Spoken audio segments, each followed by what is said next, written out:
You're listening to WLFE Digital Broadcast Radio in Ontario, New York.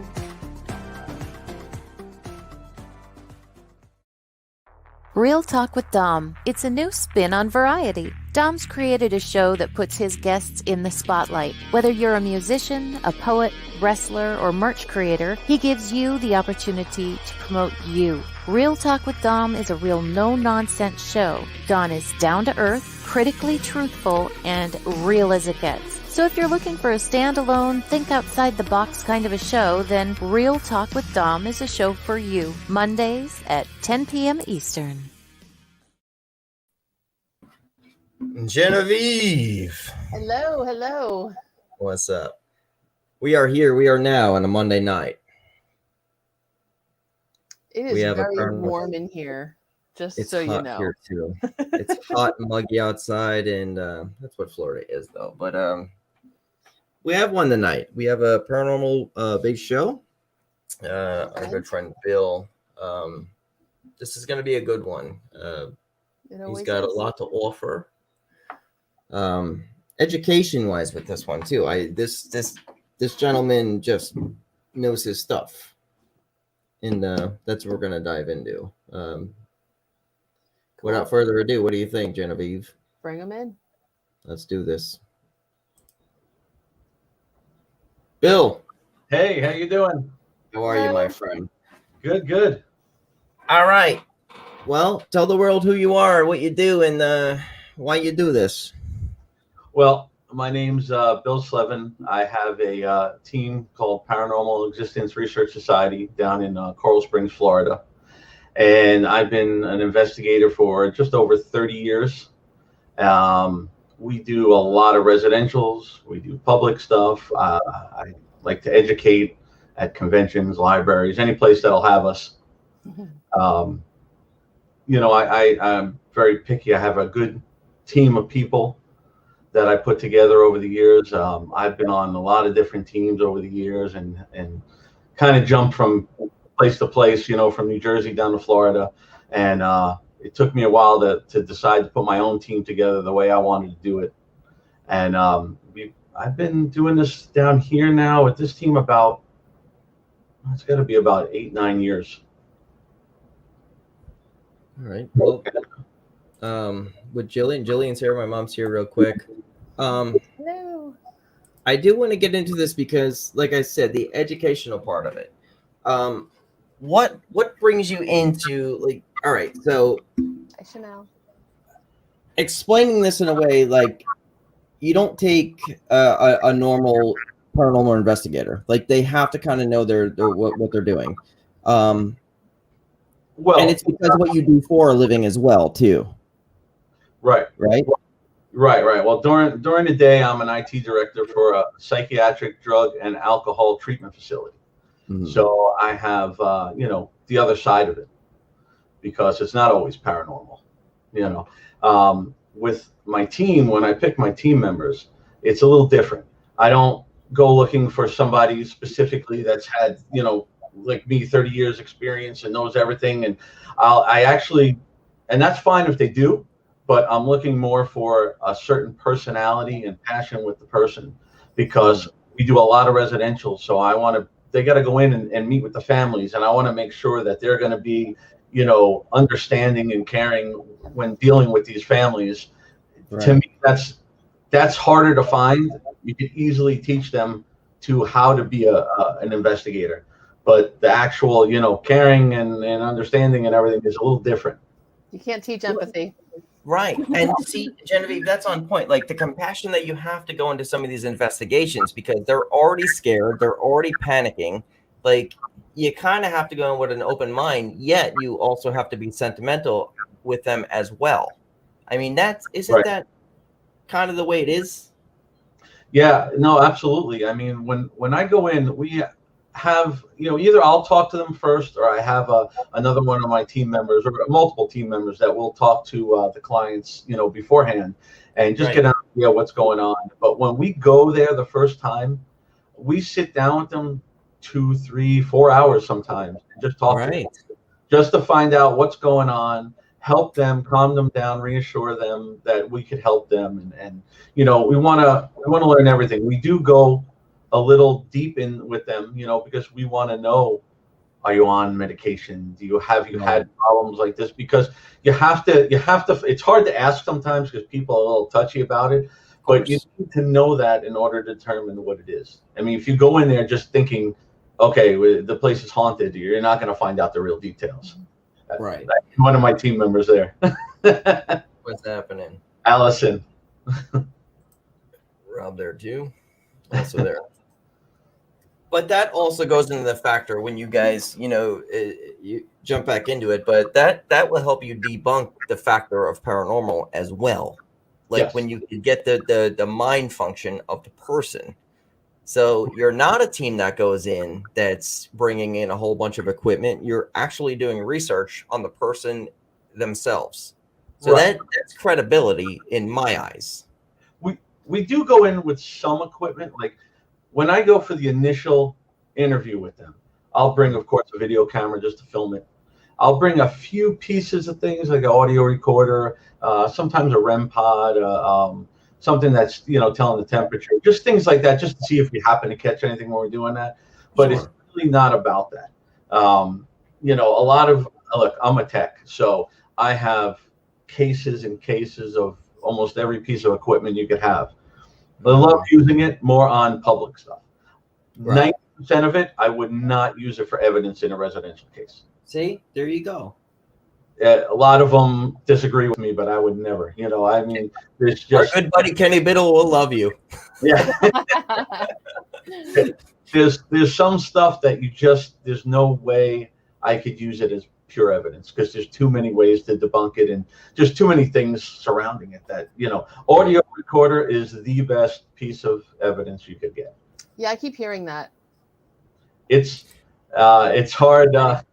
That's my cousin. It's hard to capture on video. It's not the most common thing, but audio is pretty hard, to debunk because EVP is my go-to, my friend, and that's why when we first talked things like that, when we talked about equipment, we were like, blah blah blah, equipment this, equipment that, but you were right. An EVP is the one that you can't really make up, Right. unless there's 100 people in the room, but usually it's just yourself and whatever might be talking to you in that room. So it's kind of, and it's a tough one. Right. And I'll tell you, you got to remember, I started this a long time ago. So when I was first doing it, we didn't have all this equipment. Right. With audio recorders with cassette tapes in them, they had big, giant shoulder-mounted cameras. I mean, it was very, very different. You didn't have all the gadgets you have today. Now, I love them, but not all for pure evidence. Yeah. So wait, just 1 second. I have to throw a complete non sequitur in there. You said Joe D'Angeli is your cousin? Yeah. Isn't he the Batcave guy? He is. He absolutely is. He's the New Jersey Batman. Everybody knows Joe. Met him a few years ago at a goth convention. Yep. I'm trying to get him to go on my show on the Creepy Parlor. But anyway, back to you. Now I'll tell him. We'll get him on the Creepy Parlor. Dustin. And here's the thing. Exactly. He goes, that's why I've always been so skeptical. And Dustin, that's exactly right. It's just, one of these things that every ghost hunter, they have to prove themselves. Like go to the EVP real quick. So check this out. Even with an EVP, if I were to prove something to you by showing you kind of any kind of evidence with an EVP, you could still question me and said, and you could easily say, how can you prove that you're only one there? That I wasn't making that even up. Of course. It's kind of one of those things where it's like paranormal people cannot win. Right. No, you can't. But no, you can't. One of the things I do, like when we go somewhere, is I'll have like I just happen to have some. So I have a mic here, but I also have a recorder here, and then I usually have another recorder, and I also have one of the wrist recorders. Was that bank lighting on top of that? This is new lighting. This is really cool lighting. This is Ghost Stop. This is the new lights that the Ghost Stop puts out, and it has UV and infrared, and these are fantastic lights. They light up everything. They're really good. But the difference is I have multiple audio sources going at once. So when we capture something, you could also kind of tell where it was coming from a little bit. Mm-hmm. And another thing I learned that has to do with the education and everything, I saw my wife pop on there too. She's very big into Feng Shui. That's Vivian. Feng Shui and energy and everything she does. It taught me a lot with energy and everything, because we go in and we use crystals. I use singing bowls when we cleanse a house. I do a lot of things. Yeah, I do a lot of things that most paranormal investigators may not do. Now, did you say singing bowls? Yeah. Okay, so there's things I want to work with, and here's where it's going to be all over TV now, I'm sure. I want to work with opera singers going in houses and stuff like that. I want to work with the vibrations within houses to try to get different like material. Like I want to do things that, like you're talking about, like the singing bowls. I mean, that's amazing. I mean, the frequency of the energy in the area. Right. It's awesome. So sometimes, I've been in places where I don't really feel it was paranormal, but you could feel the energy in the house was not right. And things like the singing bowl, besides sage and Palo Santo and all that stuff, the singing bowl will actually help cleanse the energy in the house and balance it. You don't see that with investigators. Why though? Why did it balance it out? I'm curiosity, and I'm asking that out of pure curiosity. Why did that help? Because music is soothing? Well, this, that's more of my wife's side of it. I don't know the exact science behind it, but yeah, when you use the singing bowl, it somehow balances. There we go. It somehow balances the actual energy in the house. And I felt like we went into a house and you can feel the heaviness in certain rooms. Mm-hmm. Right. And when we did it, we thought there was something in there anyway, but when we cleansed and did everything and did the singing bowl, all of a sudden every room was so light and so different. And you could even see the difference on the people that were in the house. Wow. And after that, they had no more arguments. There was a lot of arguing and a lot of stuff. A lot of that has to do with the bad energy. And you know what? V says that too. And look at that. You know what? I believe. I 100%. I'm just saying, like, it's one of these things where I agree. Like vibration and music, it actually helps. It helps. Like if you're in a bad mood one day, right? You go and listen to a good song to put a good, good thoughts in your head. Right. I believe that happens within a house too. Like it's a record being played and it soothes the walls in an odd way. We every client I work with, when we go and we sit and talk to them, I give them certain crystals that are protection crystals. Mm-hmm. I give them to keep them in their rooms, and and it helps a little. They like it. It's better than because you can't go into a lot of places. There's a lot of people that are different religious views, and you can't go and say, here, hang a cross on the wall or hang. Right. Crystals are just a piece of everybody. Yeah. Not only that, but if you have a crystal, like even if you can completely scientifically debunk it, if it makes that person feel better, it's going to shift the energy. Absolutely. So I think that's brilliant. I think it's awesome. See, that's the thing with a lot of the homes. You go in, and you know what we do this. We're a nonprofit, so we charge. We do this to help people, and when you go in, helping people doesn't mean exercising the house. So helping people may be, hey, I found animals living in the walls. I found everything you could think of, and just to give them the peace of mind when we leave, and we tell them, hey, it was nothing. This is what happened, and they're happy with that. That helps them, even because now they have somebody in here who's giving them professional advice, and it's helping them relax in their house, because nobody should be peace of mind. Yeah. Your home. I've done it. Right. Yeah. I mean, I'll even look if I go in and I feel nothing, but the people still are nervous. I'll cleanse the whole house, because it's all about the energy too. So we'll do Palo Santo. I have everything you think of. I have holy water. I have protection spray. I have all kinds of things, and depending on what it is, what we do, and very few people I've had to go back. Most of them never had any problems after. So you've given them a peace of mind, my friend. And see, you aren't going in there to get evidence or to get famous from it. You literally helped individuals out get through a situation that technically they thought they were being haunted, when in reality they just needed a peace of mind. And that's a hard thing, like right there, Genevieve, when you think about it. It's like, it's crazy to me.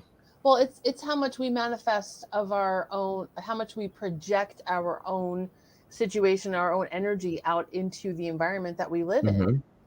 Right. Some of it, I'm sure that a lot of it is paranormal, but I think that that's also an angle to it as well. As simple as that. Now, Bill, let's go back a couple steps. Yeah.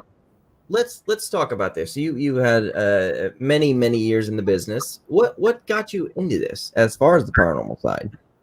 Well, it's funny. I mean, I was always into horror and paranormal and everything since I was little. I wasn't one of the kids who were scared. I originally grew up in Fort Lee, New Jersey, and we had a like everybody did back then. There was always a house on your block that was the haunted house. That's my house. Yeah, but see, back then all the kids, would run past it. Yeah, that's what I hope my house is. Right. I was trying to get in the house. I wanted to know what was going on in there. Mm-hmm. And I always, I was just always fascinated by it, and I wanted to learn more about it. And I did as much as I could, but back then it was different because there was no TV shows. It wasn't out in the open. If people were very quiet and very cautious about it, if they were to call somebody and say, "Hey, I think we're haunted," everybody thought they were mental. If you were the ghost hunter, everybody thought you were mental. So it was, it was a little different back then. But I've had some of my own personal experiences that I knew you were going to say that, and I do want to hear about all of that as well. Absolutely. I mean, one of the biggest things I would say was I grew up in a house. I had my grandparents in the house too, and my grandmother raised me as much as my mother. So I was very close to her, and she got sick with cancer, and I was young still, and I remember I knew. Yeah. I knew that it wasn't good, but I wasn't expecting her to pass so quick. And I remember I was asleep one night and I was having a dream, and it was my grandmother coming up to me, hugging me, telling me goodbye, that everything was going to be good and all that. And I woke up like hysterical, and I woke up to my mother shaking me, telling me my grandmother just died downstairs. So, it's one of those things that I don't care what anybody says. There's no way that was not something. It was too much of a coincidence. And other experiences. I haven't had anything. Luckily, I haven't had anything violent or dangerous. I've been on a couple, but my own personal experiences are lucky. I haven't had anything bad. But I've seen full on apparitions once or twice that. A lot of people, even I have a team member. He's a really good friend of mine, Jordan. He's on my team, but he's our real skeptic. I'm skeptical with stuff, but I always say the ghost would have to come and smack him in the head and sit him down and interview him for him to fully grab it. So it's good though, because he throws stuff at me sometimes that I wouldn't think of, and it makes me think about everything. But so we always debate all this stuff, It's healthy though to do that. That's healthy. Yeah. Things like that. You need that. Keeps you honest, right? Yeah. Like going into some of these, because I want to know like about the first apparition that you got to witness too. But like as far as these investigations, now that like it's in my head with Genevieve, like she'll go on tours as far as because she works on the history of the place. Mm-hmm. How do you guys take the time out to actually find every little detail about the place before you go in? Like that's one of these things where it's like it's hard to do, like the land itself, like if people died, like that website Dead in House and stuff like that. Like there's just so much involved with it. Right. Well, sometimes. Obviously, if we're going to do any kind of public, we try to go in and find out. But with residentials, it's different. When we go in and it depends on the residential, because if we go in and we just sit there and we discuss with them what's going on, and whether I sense something or not, whatever we're going to do. Sometimes we just cleanse the house. We don't do an actual investigation because we need it. But if it's something that we can't pinpoint or we can't determine what it is or won't get out or something like that, then we have to go and try to do the research. Try not to do the overnight investigations because, like you said, it is time consuming. And it's not so much about doing the actual, say 5 hour, investigation. It's studying the next month and a half, all the evidence, Yeah, that's a lot of work. It is. It's not always needed because you're trying to cleanse the house. You don't always need to know what it is in order to get it out.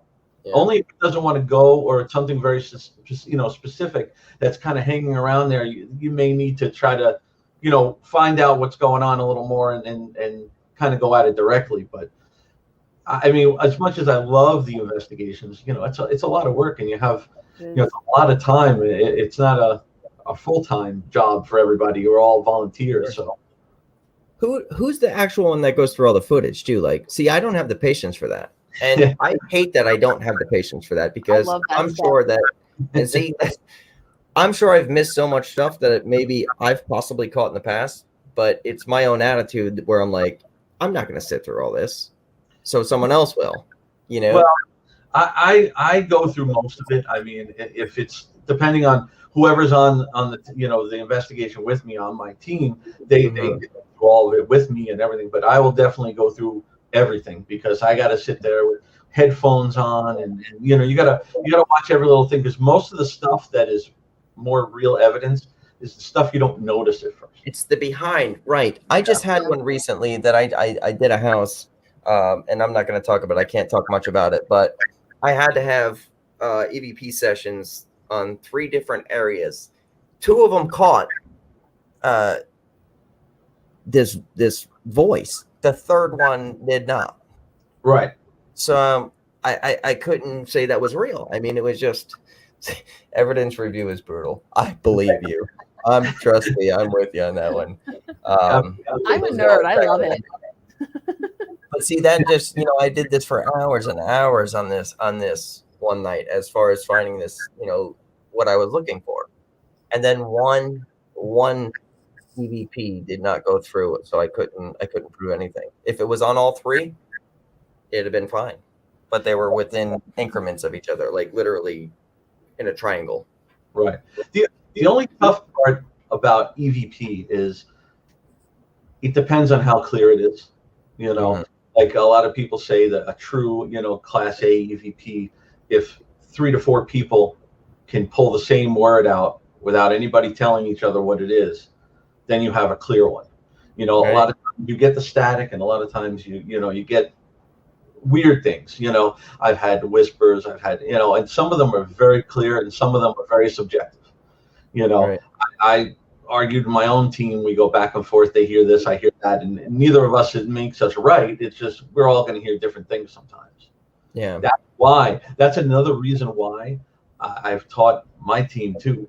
I don't pull out anything in front of the clients. Like if we're going to do any kind of EVP, I'll have it running. I don't ever let them hear it unless it's a specific reason, like we think it's attached to them or something, because if they're scared already and they hear some garbled noise coming through the recorder, they may hear something like, I'm going to kill you, and it's going to freak them out even more. Even the REM pod, it beeps because somebody, made a vibration or something, and forget it. They go crazy. Why is that going off? What's going on? You can't really have it in front of them. This is my friend Amy. She was on another show that I do, Near-Death Experience. Amy she does have a question for you right there. So have you had occasions where you have investigated and left the location, and then in sleep time, you've had that person come to you in your dream to chat? Wow, I've never had something like that. I definitely have been on investigations where maybe that night I had a strange dream where somebody came to me, not so much chat, somebody came to me, I didn't know who they were. So, I mean, it's possible it was something that I was dealing with earlier, but never identified themselves or anything like that. So I can't truly say I have. Well, interesting with that one. All right, so with that question, with dreams and stuff, actually, she's making me think about. Do you guys do any kind of like protection before you go in a house? When you say you sage your place and stuff like that, do you actually do it for yourselves? Well, before we go in, I have a prayer that we say all together. We say it before we go in, and then we have another one we say when we come out. And while we're in there, I have, like I said, I wear a protection bracelet that's blessed by Bishop Long. I have a cross that's blessed by Bishop Long, and we're very cautious on what we do. That's one of the big things I teach everybody who comes on my team, that you really have to be careful with that. I've been doing this just over 30 years, and I'm lucky to say that I never have brought anything home with me. And you know, that's why my wife supports me on this, but she doesn't like it too much. I believe it. Yeah, I mean, this is a world that it's hard to mess with. And it's one of these things where you can't explain it to really anybody in a way where it's like, you know, I'm worried about where I'm going tonight because of what I'm going to do as far as an investigation. Right. Without being called crazy. So I totally understand, man, a lot of this. So what happens if you're not careful? Go ahead. Do you sort of like disconnect when you leave too, so that you're not? Yeah, you kind of have to. Yeah, she does. That's a good wife. If I go to an investigation, the next day while I'm at work, she's cleansing the whole house, my equipment, anything else, just in case. And then my mom wants to know if you investigate graveyards. Yes, they're just so much. I mean, of course, a graveyard's a cliche thing to ask as far as things like that, but there's a lot that happens in the graveyard as well. I mean, there's just so much with this paranormal world. You know, that's one of the things I talk about sometimes at the conventions, because a lot of people ask about that, and they bring up the questions, you know, because you have some skeptics, they bring up the questions. They go, if you're trying to reach a spirit, why are you going to a graveyard? That's not where they died. You know, so it's one of the big things that everybody asks all the time. But the thing is, first of all, spirits are anywhere. You know. Hold on. Okay, let me get that. Get to yeah. Well, I'll keep that. I only put that on screen because we'll get to that after you're finished what you're saying, and I'll have something to say on that one too. All right. So in the cemetery, I mean, you could get anybody, and sometimes the spirit isn't always where it left, you know, where it died. It could be in the cemetery. It could be the last place it remembers. It could be the last place, maybe at the funeral. It's where it saw everybody last, and it stayed there. So you really don't know.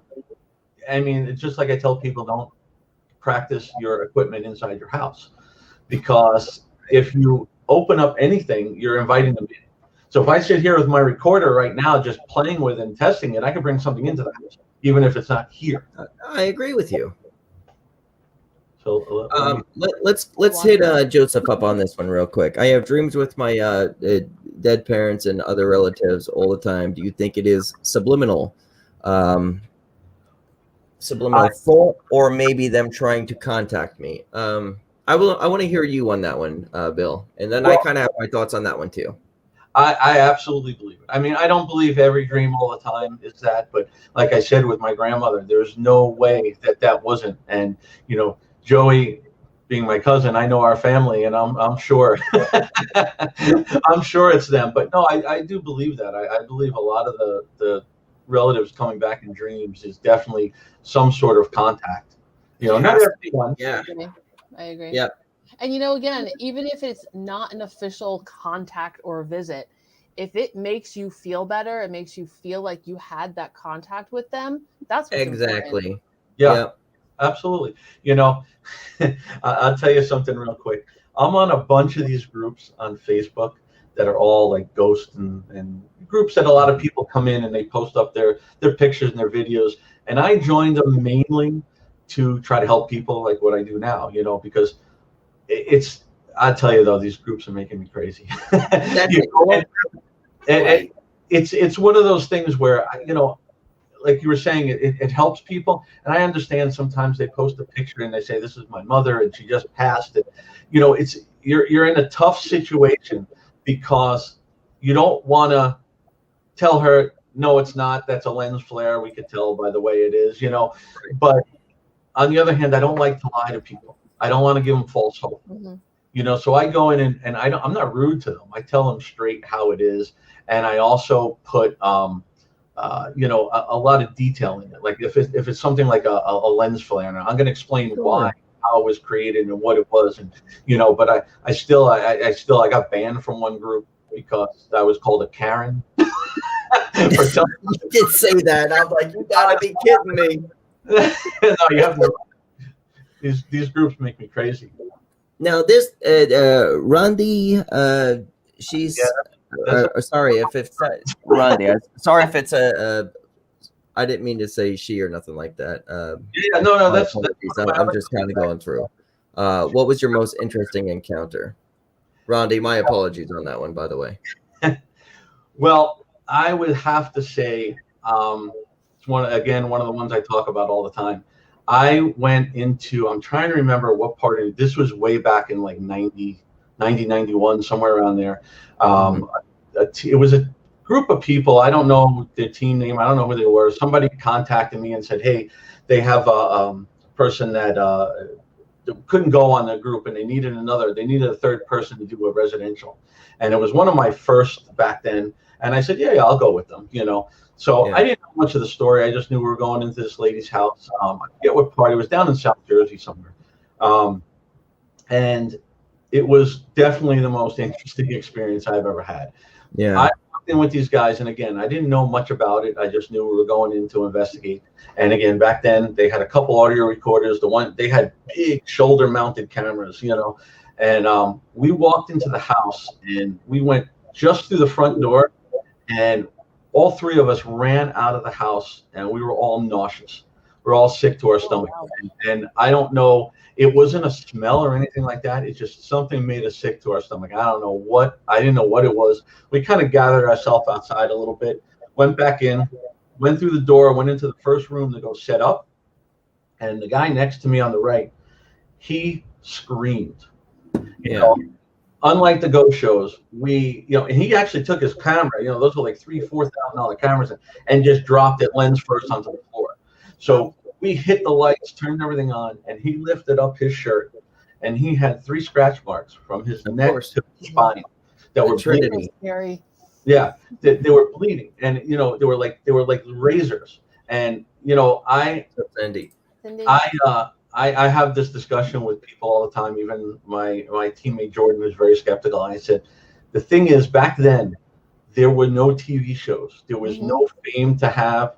These guys didn't go and post it up there. I mean, we immediately left the house, and they went. It was their deal. So they went with somebody, above us that could take care of that, because they definitely did not want us there.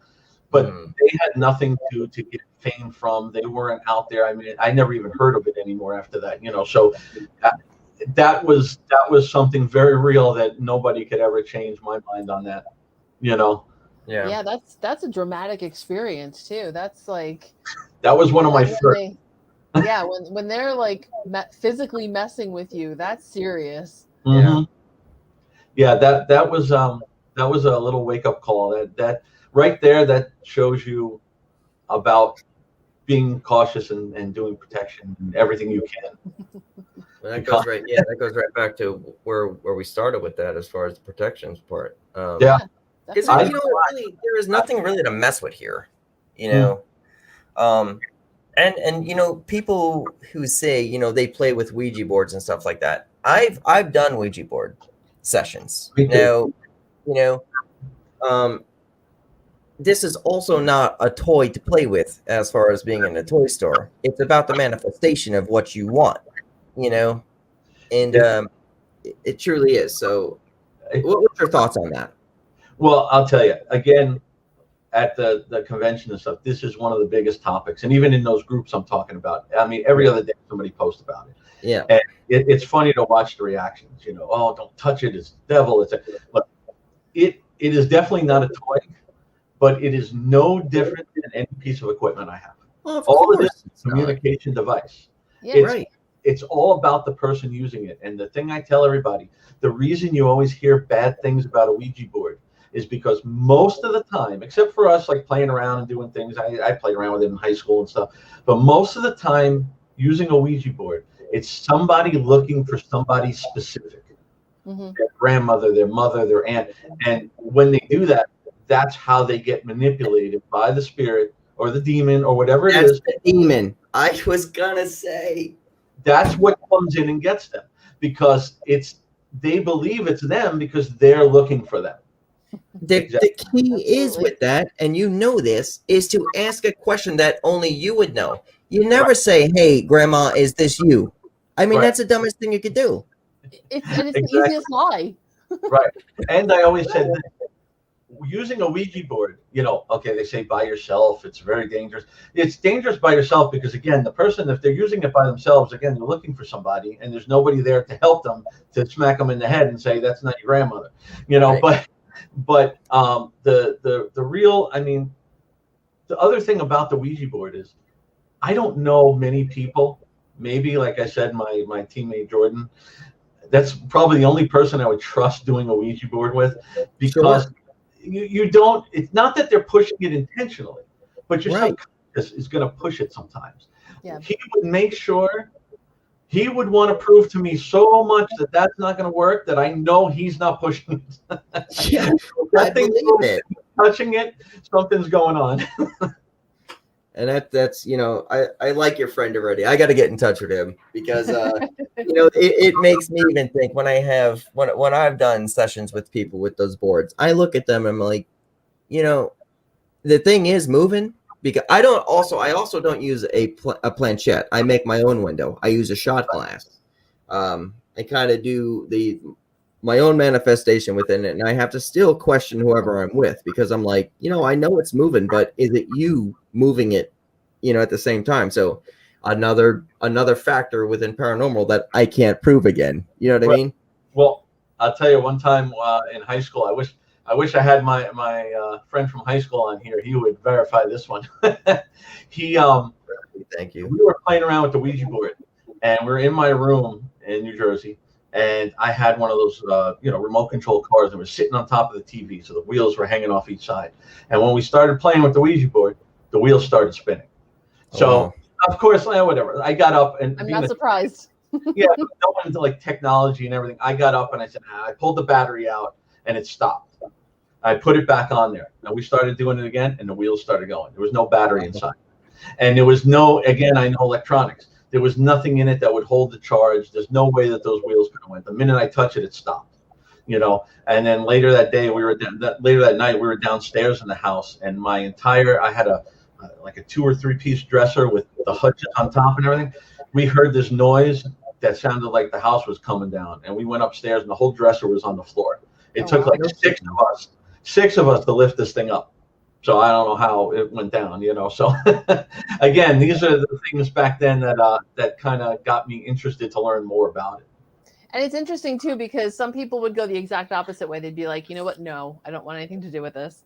But then there's people like us that are like, yeah, that's just going to fuel my obsession. Exactly. Yeah. I'm going to play with the wild animal until I love it. Yeah, exactly. And that's another thing. A lot of these paranormal teams that go in, I tell my team, don't go in thinking the place is haunted. Mm-hmm. Go in being skeptical to try to prove it. But a lot of these teams, they go in, which it kind of throws them off. They go in thinking already that it's haunted. They're feeling things that they're not really feeling, and they provoke. I do not ever recommend provoking, or I had again, with residentials, you can't say much about them because they're all confidential. But I had a young girl not too long ago that she believed there was a demon, and there was definitely something in the house. It was not a demon, but I was helping her and I was cleansing, and she was doing kind of what I was teaching her about, telling it to get out. I don't want you here, but then she started going overboard, going, get out, show yourself. Now going, no. we don't want it to show itself. We want it to get out. Don't. And why does it need to show himself? Like why? Yeah. I think she just wanted to prove that it was there, maybe her parents and stuff, I don't think believed 100%. So I think she wanted something there to be able to prove it. But I said, I'm telling you, there was definitely something here. I walked into her room. It was like somebody was sitting on my shoulders. It was so heavy in that room. Oh, wow. But yeah, we don't want to provoke it. She was starting to curse at it and yell at it. So we don't want to do that, and we don't want to invite it in. See, I have provoked things before like that, but not that surprised. way where you're. I am not surprised. but in a classy way. I mean, it's not like show yourself and stuff like that. Like, there's things I need. Nancy, what's up? There's things I had to do in houses, and I'll tell you this, Nancy, she's been in a house that, same things too, like with me.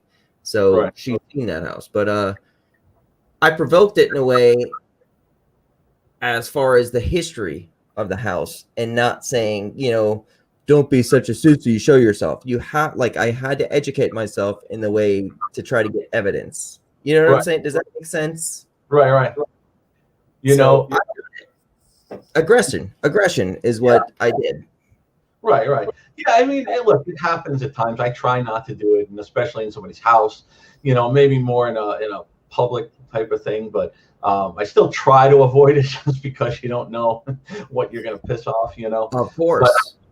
But I'll tell you one place, if you haven't been there, you got to go.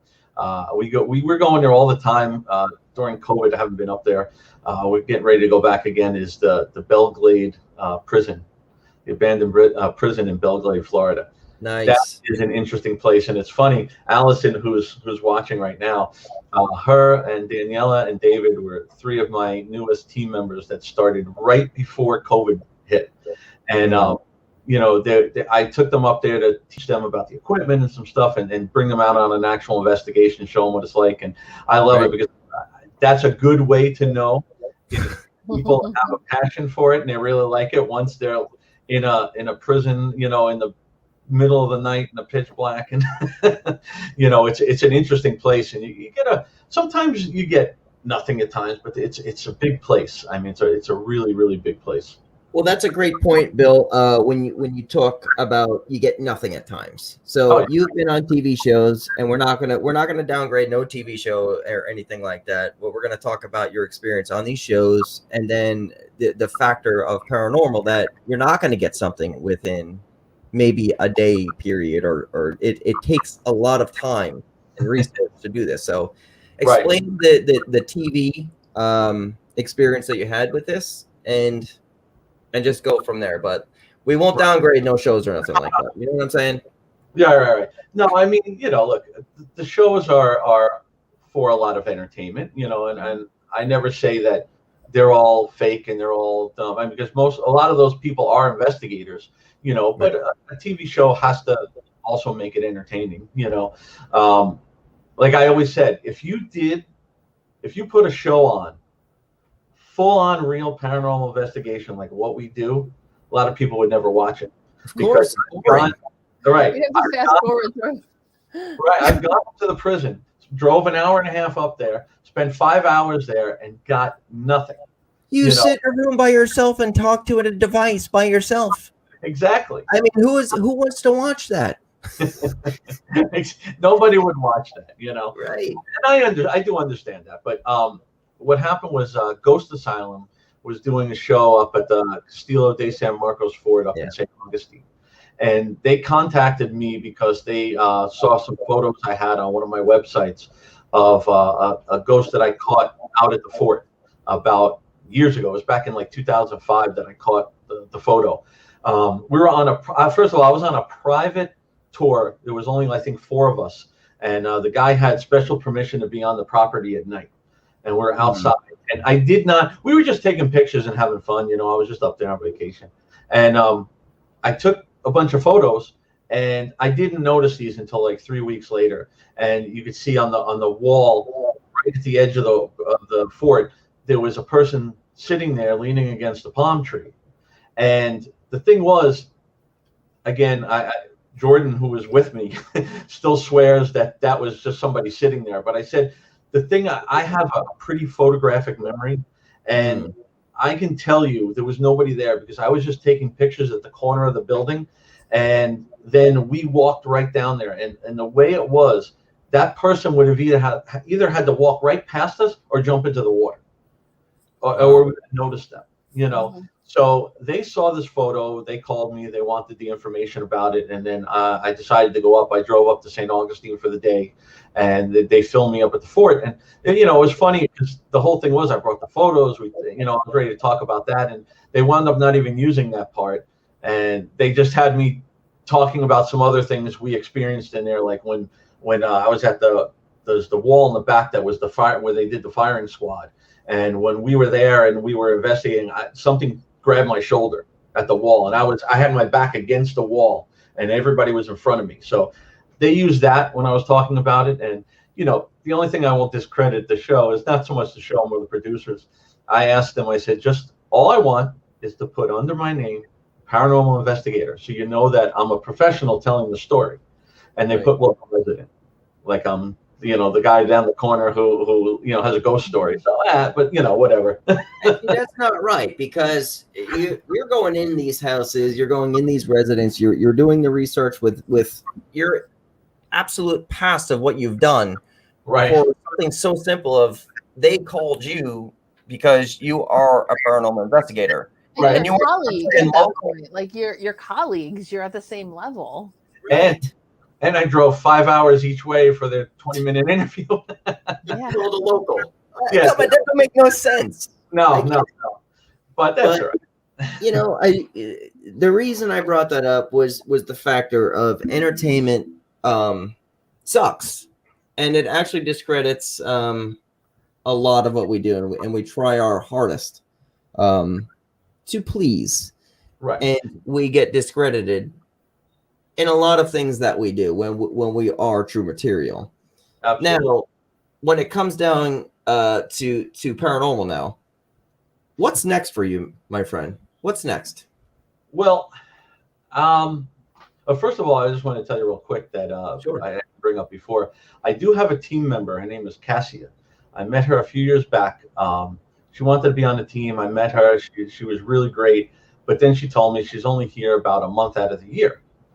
So, I realized she lives between, right now she's in London, but she usually lives between Italy and Greece.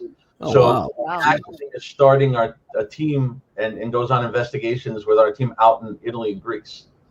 So we are branching out a little bit. Right now she's in London. I don't know how long she's going to be there. Whenever she's here, she works with us. But so she has a team of ours, a couple people, I think, out in Italy and in Greece. And she's trying to she says she has a lot of problems out there because they don't, in Italy, a lot of the places just will not allow you in, all the historic places. They don't want the publicity, I guess, But quick question before you move forward. Speaking about another language, do you ever use that on your investigations? As far as ghost hunting? Not really. I don't, because I don't have anybody, I think, that speaks, that has been on my team that speaks a fluent other language. My wife does, but she doesn't go on the investigations. But yeah, it is, it's one of those things that people bring up a lot too. Like, okay, you're in a house in Spain and you're talking to them in English, how are they talking back to you? It definitely helps if you have somebody in those other languages. Yeah. Sometimes a lot of that garbled sound that comes through may not be totally garbled. You're just not understanding it. My mom asked, did you investigate the lighthouse there? I don't.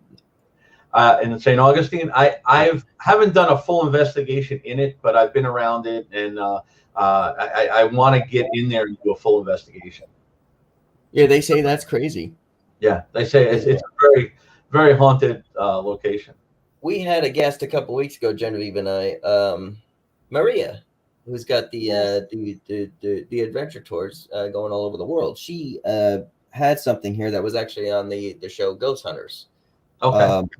She had the Seven Sisters Inn, and there was a lot that was going on in Florida. So yeah, I mean, there's I don't know where I was getting with that, but you reminded me with the lighthouse, because I remember on the Ghost Hunter show, like the lighthouse was there, it was crazy. The Seven Sisters Inn. I mean, there's a lot here in Florida when it comes down to it. Like, our Sean, like, is going to come down, and we're going to investigate a little bit of Silver Springs with the Osceola Curse, with the Native Americans and stuff like that. I mean, there's just so much here. Well, I'll tell you, one of the great things is, I have a lot of friends in this industry. I work with a lot of teams at times, and there's a team in West Palm. They're called, that's what I was bringing up. They're called War Party Paranormal, and they get us access into a lot of things. They have access to the Riddle House a lot, which Ghost Adventures did, and sure. Very, very known haunted location, and it's in the fairgrounds. It's called Yesteryear Village in West Palm, and it's a whole bunch. I think it's like 15 or 16 houses in there that were like the original houses through West Palm that were moved there, and they're all. So they get access once in a while, just for the team, and we go up there and go into each one of the houses. So we actually I've been in the Riddle House 4 or 5 times now, and they're great places. I mean, some of them you get nothing, so like we say sometimes, and some of them are me and Allison, and we were in it was called the L Street House, and we got a lot of activity in that house. Do you find that the activity, like the frequency or the intensity of it, changes with who is with you, or what mental state you're in? Definitely. I think it's that, and I think sometimes I people will laugh at it, but sometimes I think they're just tired of people, because I'm sure. I laugh at that because I agree with you. I do, because we get more activity in the other houses than the Riddle House. And everybody wants to go to the Riddle House because it's known as one of the most haunted places in the country. I get more activity in the other houses. I think in the Riddle House, whatever's in there is like, just leave me alone at this point. I need a break. Yeah. We're at the hour marker pretty much. We're not going to go all night, but there is a subject I do want to talk about. Yeah. With the conversation that you and I had on the phone, and it is dealing with that lady. We don't say no names, anything like that, but the Crystal River, and that's about 40 minutes from my place. If I could have did anything to help her, it was just the timing we had just met. Can you explain that situation to the world? And this is why I truly respected you, right from that conversation. Yeah, it's like I said, a lot of times we go in and we meet people, and it's not always paranormal, but they need help. The problem is we can't directly tell them, hey, you need to go see a psychiatrist. You can actually get in a lot of trouble for giving that kind of advice because we're not medical. I do hint around at times with people and stuff if I think they need help. And like I said, because I work in a psychiatric facility during the day, I see the sides of it, and I could kind of tell a little bit sometimes, and it's heartbreaking sometimes because you have these people that you want to help, and they don't understand, and they're not going to accept it because they don't realize what they're going through.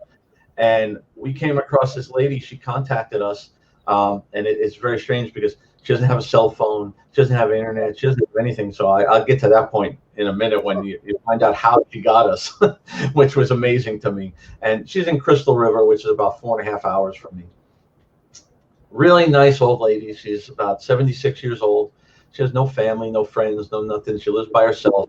And she was desperate, saying, at first it sounded, possible, because she was saying she had ghosts in the house and they're there all the time, and they won't leave her alone. They weren't doing anything to her, and they, she believes they were taking stuff from her house. They were stealing everything. But then the more and more you talk to her, because I wasn't going to drive 4.5 hours, 100%. It's not anything. I was trying to find a way to help her, So after talking to her and listening to her messages and stuff, we realized this is a tough one, because I believe she either has, dementia or starting dementia, or possibly schizophrenia, because you could tell when somebody is fearful in their house, and maybe they saw something move, or they heard a noise, they heard a voice. It's a common thing. But when you have somebody like her who is telling me that she has ghosts in her house in three shifts a day, and they're running a business, and then she said they were running a restaurant, and she goes, I actually have a phone call from her where she's freaking out, saying that there's people there waiting to be served, and nobody's giving them food, and so absolutely it's not paranormal, but it's Sure. the problem. It's heartbreaking to hear this 76-year-old lady crying to you on the phone because she has nobody to help her. And she said she went to doctors. I hinted around a little bit. She went to doctors and they said she was fine, but it's probably she went to regular doctors, not a psychiatrist or psychologist. Or she's not telling them the whole story. Yeah, I mean, I was even considering adult protective services. Yeah. But then you run into a situation where it's like, what's the better thing? Is she needs help. I don't want her to hurt herself. But then adult protective services could totally drag her out of her house and just uproot her life. So I'm still working with her. I try to give her peace of mind. I mean, with some people, you give them peace of mind, they'll put it in their head and they'll calm them down. I don't know with somebody who's so far gone like that. So I told her, this is what we're going to do. I said, I'm going to send you a package. I sent her sage, protection crystals, Palo Santo. I sent her everything. I said, I'm going to send you instructions. And when you get this, you're going to call me and I'm going to walk you through it and tell you what to do. And this is going to get rid of them. Right. And she was so excited, thanking us. Oh my God, she was just so excited. So when it got there, I get the call. We thought it would be kind of easy. She was all upset because she forgot to tell me that she uses a walker and there's no way she could hold anything and do anything. And she's on, I think, a corded phone in the house, So, I didn't know what to do. And then finally she got somebody in a church. I want to say she was Mormon. I'm not sure, but she got somebody from a church that I guess sages their own house. So they said they would come over and help her. And the idea was to get them on the phone with me and I could walk them through what I wanted them to do. And she called me later that day crying, saying the lady came to the house.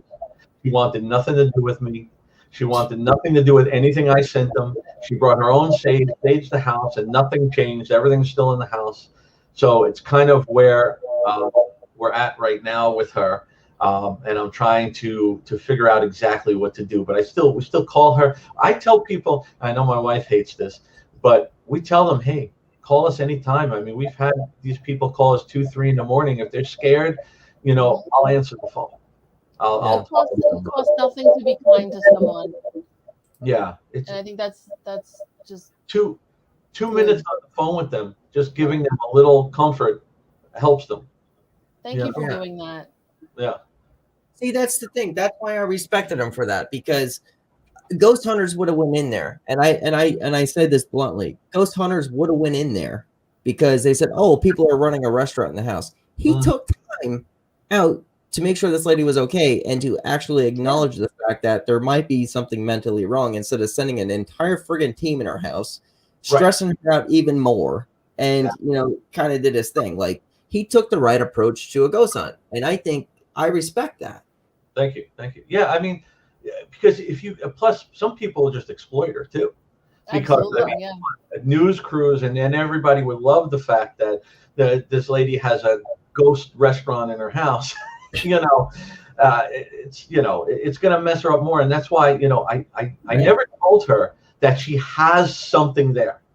I told her that I can't tell because I'm not there. I don't like I said, I don't like to give people false information, whether it's good or bad. I mean, I don't want to say I lied. I may have told some people sometimes just to calm them down a little more than needed, but I don't like to lie to them, because it's especially with somebody who lost somebody and stuff. I'll get back to that one second. Is that it's false hope, because if I tell them, yeah, I believe your mother was here, then you know what? Every day they're going to be looking for it. They're going to be talking to her, and they're going to be inviting stuff in that's not her mother. Right. That's not good to do. I see it on those groups. Somebody posts a picture, like I said, of an obvious lens flare that maybe they don't understand, and that's why they're asking for help. And oh my God, the comments that come in, oh my, it's an old man and he's talking to you and he's protecting your child, and I'm like, stop. Yeah, please. It can be, but these specific pictures, it can't be. There's no way. I mean, I've been doing this enough to know. See, with the pictures thing, I'm glad you're bringing this. I don't believe in orbs. I mean, that it could be debunked, all that type of material. Like, I just don't. Lens flares, I mean, that's so simple. I mean, it could be anything. I like the fact that you actually break things down. And and go through this. What I try to explain about orbs is, can they be a ghost?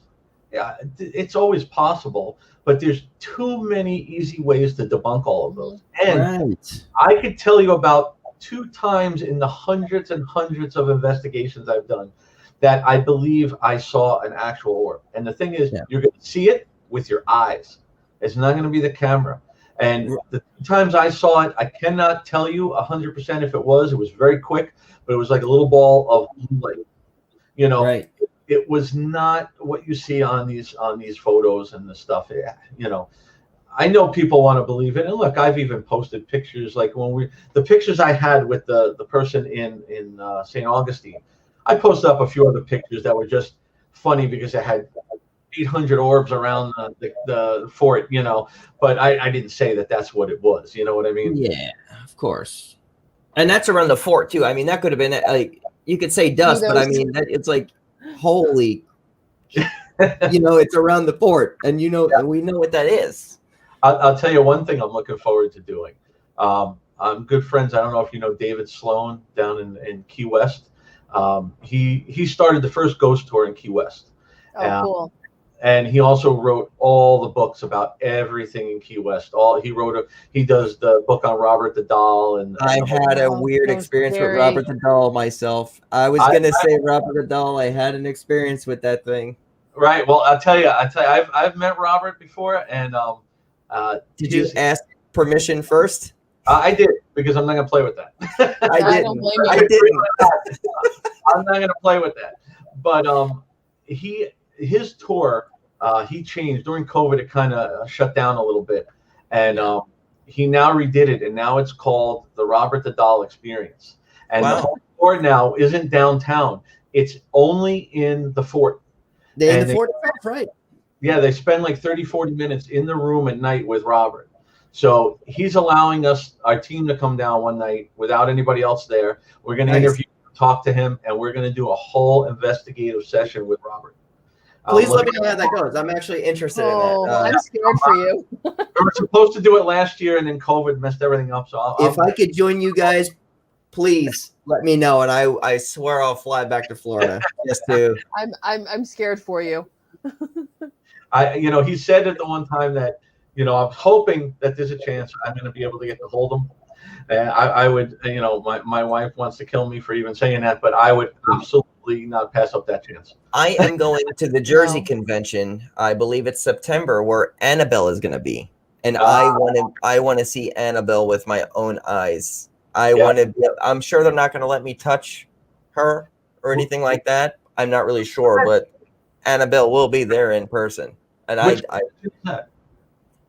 what is that convention coming up in September? Was it September or November, Genevieve? Where all the centers are going to be there? Is it the Paraunity Expo? I believe it may be. Paraunity? Okay. Jersey. I used to go to Chiller all the time.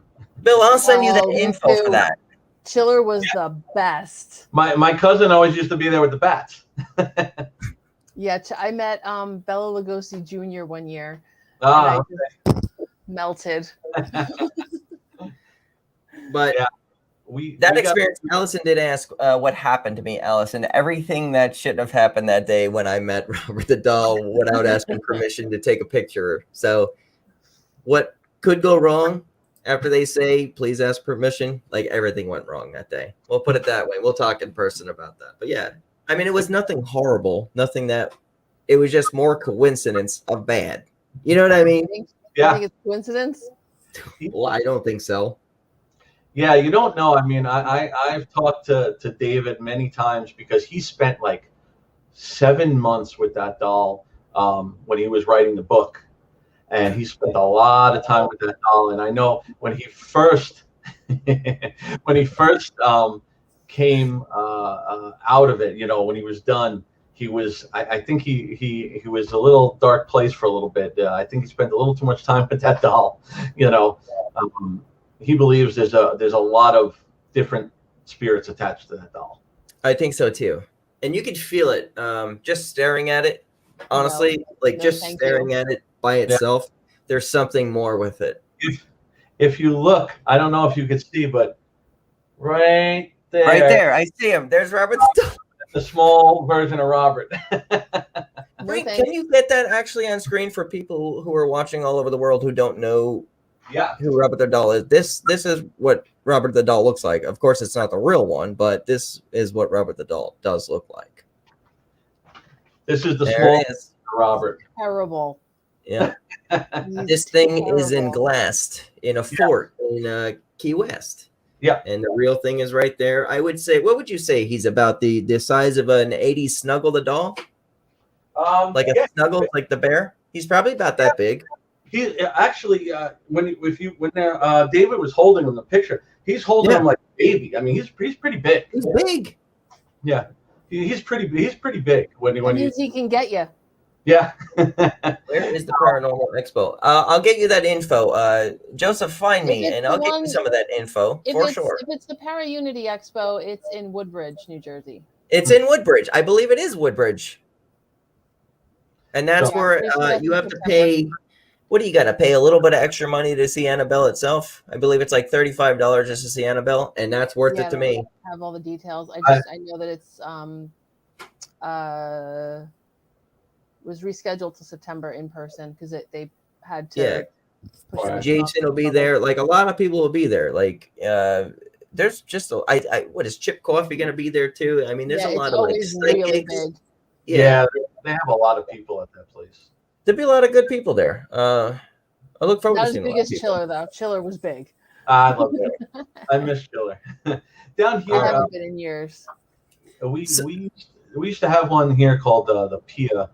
And it was a convention that was only for people on teams, so it was just investigators getting together. That's how I met a lot of the people that I work with from War Party Paranormal and Fire and Ice and all the groups around here that are really great. That was a fun convention. It hasn't been on in the past few years. They're trying to find a new location. It used to be up in Sebring at a really, really old. It was called the Kenilworth Lodge, and now it's abandoned.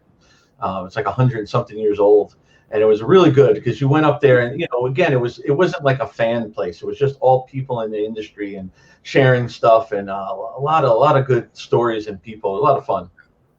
I miss those conventions. Well, let's talk a couple things here real quick because I want to promote you as much as I can because I believe in you and your structure. So there's three things like with Genevieve too. She's direct connect to meet the authors. So let's talk about this. You do want to you have a book, and you want to push that, and we're gonna help you push that forward. So what would this be about? The book? Well, I'm actually working on two. Two? You do? Just kidding. Yeah, I know. I'm working on two together. You'll see why. There's a lot of books out there on being a ghost hunter, a paranormal investigator. I have probably every one of them. Even what's his name from Ghost Adventures. I even have his book just because I wanted to read. The one about how to. I think it's Ghost Hunting for Dummies or something. Everything not to do. I get it. Yeah. I'll read every one of those books because there's always something that you will learn. One little piece, something I didn't know or something I never thought of. So I'm putting together two different books. One is on, again, how to be a paranormal investigator. It's going to be, I'm going to probably call it Show Us Your Ghost. It's one of my taglines for one of my websites. And it's going to be a full-on book on everything, the do's and don'ts, how to get started, what to do, step by step, talking about the equipment, talking about everything, how to, protection, every little piece that I think is the most important, kind of condensing everything. The second one is similar, but it's solely for residentials. People on how to truly do residentials the right way and how to treat people, how to interact with people, and the stuff that none of them will tell you out there. I haven't seen a book. I mean, there are a couple that touch a little bit on it, but I haven't seen anything that talks about this.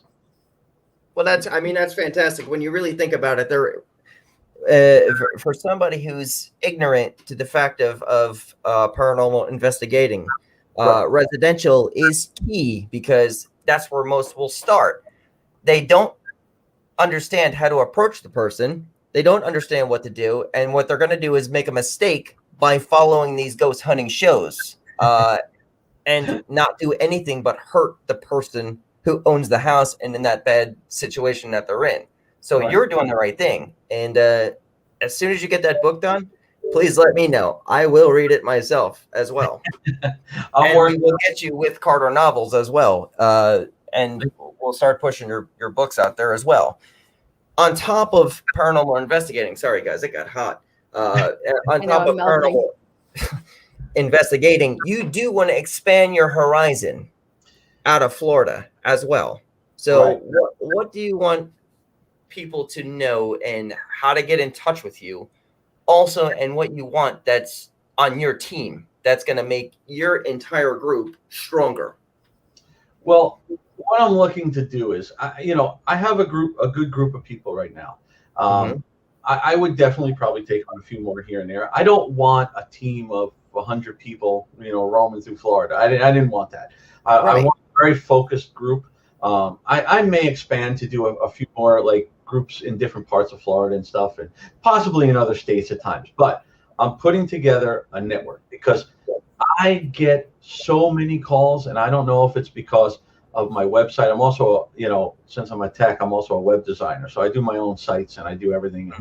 I know how to promote them out there. And we get calls, emails, everything. When I tell you, from every state weekly. And it's tough because I'm getting people, again, almost like this lady, I'm getting people begging me to come out. And I can't go to California right now. And I can't go to these places. So I don't want to refer them out to people that I don't know, because I don't want a team, somebody I'm dealing with, I don't want a team going in there and being crazy and acting, not the way I would. So I'm putting together, it's going to be called Paranormal Research Network. And I'm working on the site right now. And what it's going to be is a network where you can sign up. And if you have a team, or even if you're solo, if you can come put an application with us, and it's going to be a little bit of a big application, and we're really going to check you out and background and find out what you're into and what you're doing, because we're going to be very strict on it, and and then that way I want to have a network of people all across the country, so that when somebody contacts me, I have somebody to get right to them. Because I don't like great idea.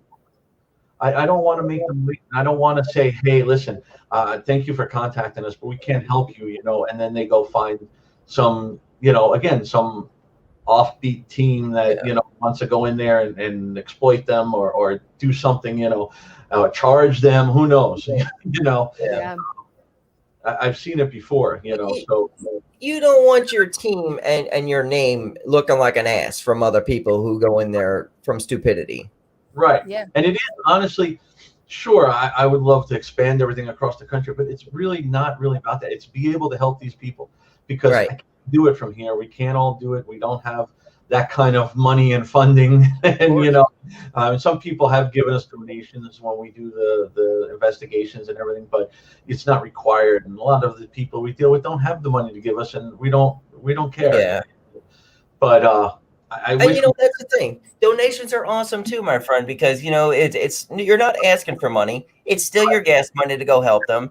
This friggin' equipment is expensive. It does cost. Right. At the same time, but then you don't want to take money from somebody that's actually going through a very hard time as far as being scared. Right. Right. No, absolutely. That's, again, one of the biggest things that I deal with when I first meet the people of residential. When we go in and we sit down and talk to them, or sometimes even on the phone before we go over there, the first question out of their mouth is, how much is this going to cost us? Right. And I tell them, nothing. We're coming in there, and then we always get the question, why don't you charge? A lot of it goes back to psychics, how they charge, and why don't we charge? Because we are taking our time, we're buying our equipment. And this is the same story I tell them all the time. I said, because it's not moral, and this is the reason. Right. If I come in here and you have a family, and you have small kids, and you guys are terrified because you think you're being haunted, I could come in here easily and say, listen, there is a demon in this house. It's going to kill every one of you. We can get rid of it. It'll cost you $10,000. Right. Guaranteed they'll write the check. Yeah. You know, that's not fair. Not moral to do. Yeah, that's just not the right thing to do. Reaping up some bad karma right there too. That's exactly right. That's manifesting the karma that will bite you right in the ass. Let me see what Amy says right here. If I take, you should have a donate and give on live chat for subscribers. So easy to set up. I don't have that right now. But yeah. Yeah. Bill already has Bruce Wayne. All right. That's all. I love it. Yeah. Justin, man. Thanks for being here, brother. Yeah. Love to talk to him later too. Talk about the conventions. Is he in New Jersey, Joseph? Yeah, he's in New Jersey. We'll meet up. We'll go to the convention together, my friend. You have to go check out his place with all his animals. I have to get there. He posted not too long ago that he got baby pigs, and I'm out of my mind. Out of my mind. Baby pig. He had 2 baby pigs. Oh. Yeah. Out of my mind. Well, there you go, Joseph. Get in touch with Genevieve. Jill and I have been talking about going there for since we met him at the dark side of the con. That's cool. See, it's small world again. He's the reason I never had normal pets growing up. I had snakes and I had stuff, because of him. Well, the bats are beautiful. The bats that he has are absolutely beautiful. I love bats too. I would love to see some. Love them. I'm working with the and this show is going to happen. The Save a Fox Foundation. I just talked to him the other day. Finnegan. You can find him on YouTube, but the Save a Fox is happening. And I will do it. I owe Jen, and there you go. Yep. There you go. I'm going right there. I'm going to show up there. Absolutely. If he doesn't call you back, you just let me know.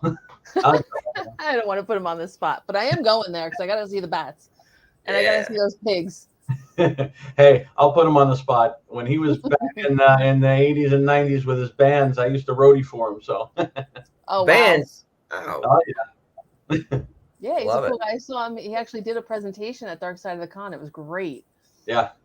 Well, we'll get him on here and we'll promote him. Anything for you, Bill. That's awesome. See, seems like a good guy. Yeah. Cool. For the future of what's going on with the paranormal. I mean, we've kind of touched all base. Right. What's the one thing that you want to take out of this? Because we're going to call it a night here in moments. Chanel, actually, maybe not. I had 60 bats. Let's Chanel, see what come Chanel to your has house to say. too. Come and see your bats. Yeah. I just want to know, as far as the paranormal side, as far as what you want to take out of this, in the end, when Bill is done with paranormal and you've created your entire network out of people, what's the one thing you want everyone to know about it?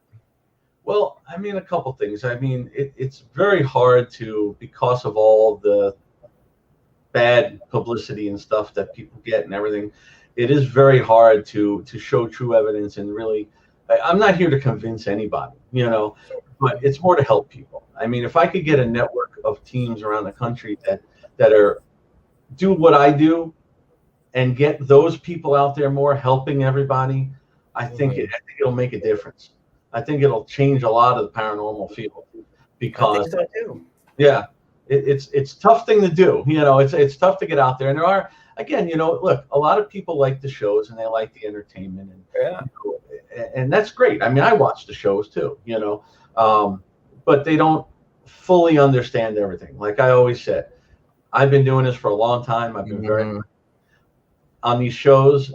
Some of them get possessed every other episode. Every episode. The minute that happens to me, game is over. Right. Yeah. And you've been doing this for 30 years. I mean, we're shit, done. They could do it. They could do it on one TV show, and all of a sudden they have the experience. It makes sense. I know exactly where you're coming from, my friend. When I got to call a team to come check me out, then I think I'm done. So that's one of the best things I've ever heard. Actually, when it comes down to an investigator. Yeah. So that proves the point that the entertainment style is kind of.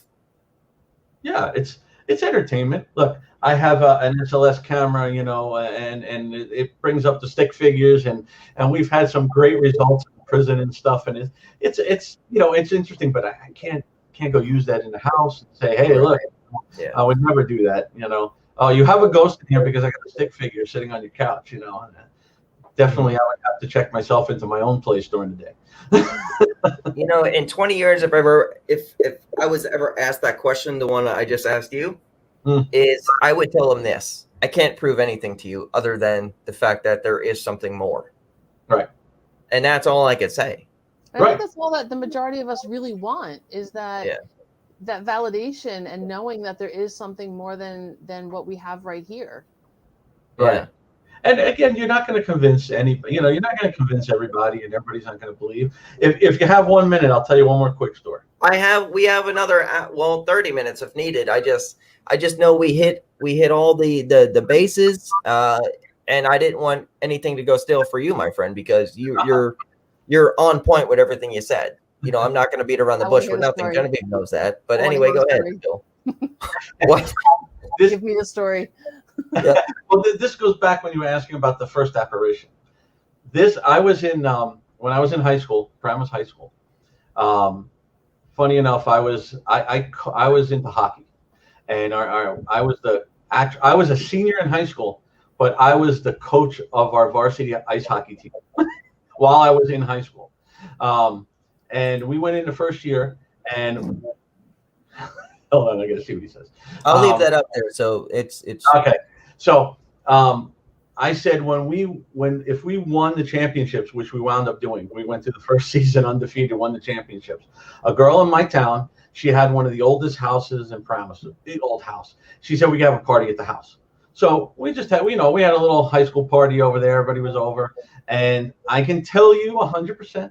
I was not drinking. I was not doing anything that night because I had to babysit some people.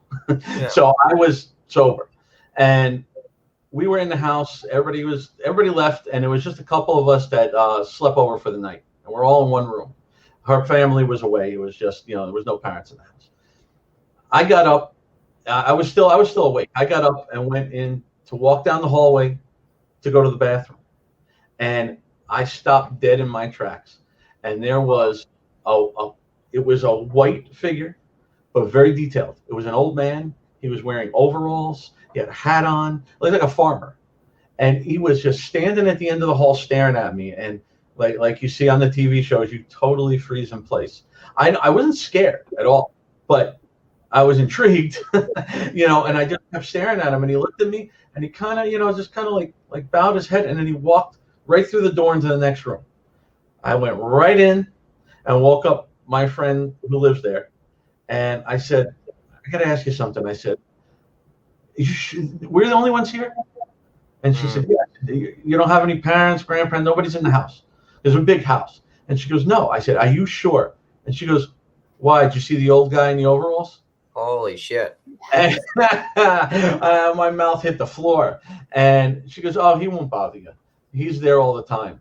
And I was totally floored by that one, And she was telling me the story. She said they used to see this guy all the time, and they didn't know to be scared or not or whatever. They never seemed scared. They were never frightened by him. Right. Her mother was sleeping in the house, and something woke her up, and she looked up, and it was the guy grabbed her by the arm and pulled her off the bed, and she freaked out. But then she heard a noise downstairs, so she called the cops. Cops came. Somebody was in the house. Somebody had broken the house. So he woke her up out of bed to let her know somebody was in the house. Nice. I didn't know any of this before we went in the house.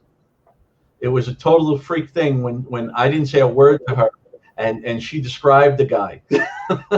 Now, things like this, I mean, you can't even make up. Like these are stories. Like there should be like journals of this in books that people could read. Like there are ghost stories everywhere. Maybe there is. I'm just saying, like things like this. It's like, everyone I meet, especially like with Amy, with the the near death and stuff. Like I'm learning all the time about things, and it's changing my mind. As a matter of fact, Bill, I'm actually writing, and I'm not saying that I'm actually done with my third book, but it actually took a lot of this, like within within myself as far as ghost hunting, and then experience that. I'm not sure really where I'm trying to get at with that, but I mean, there's just like so much that you try to journal within your head, Right. and just kind of put out there. Mhm. So I don't know. I get it.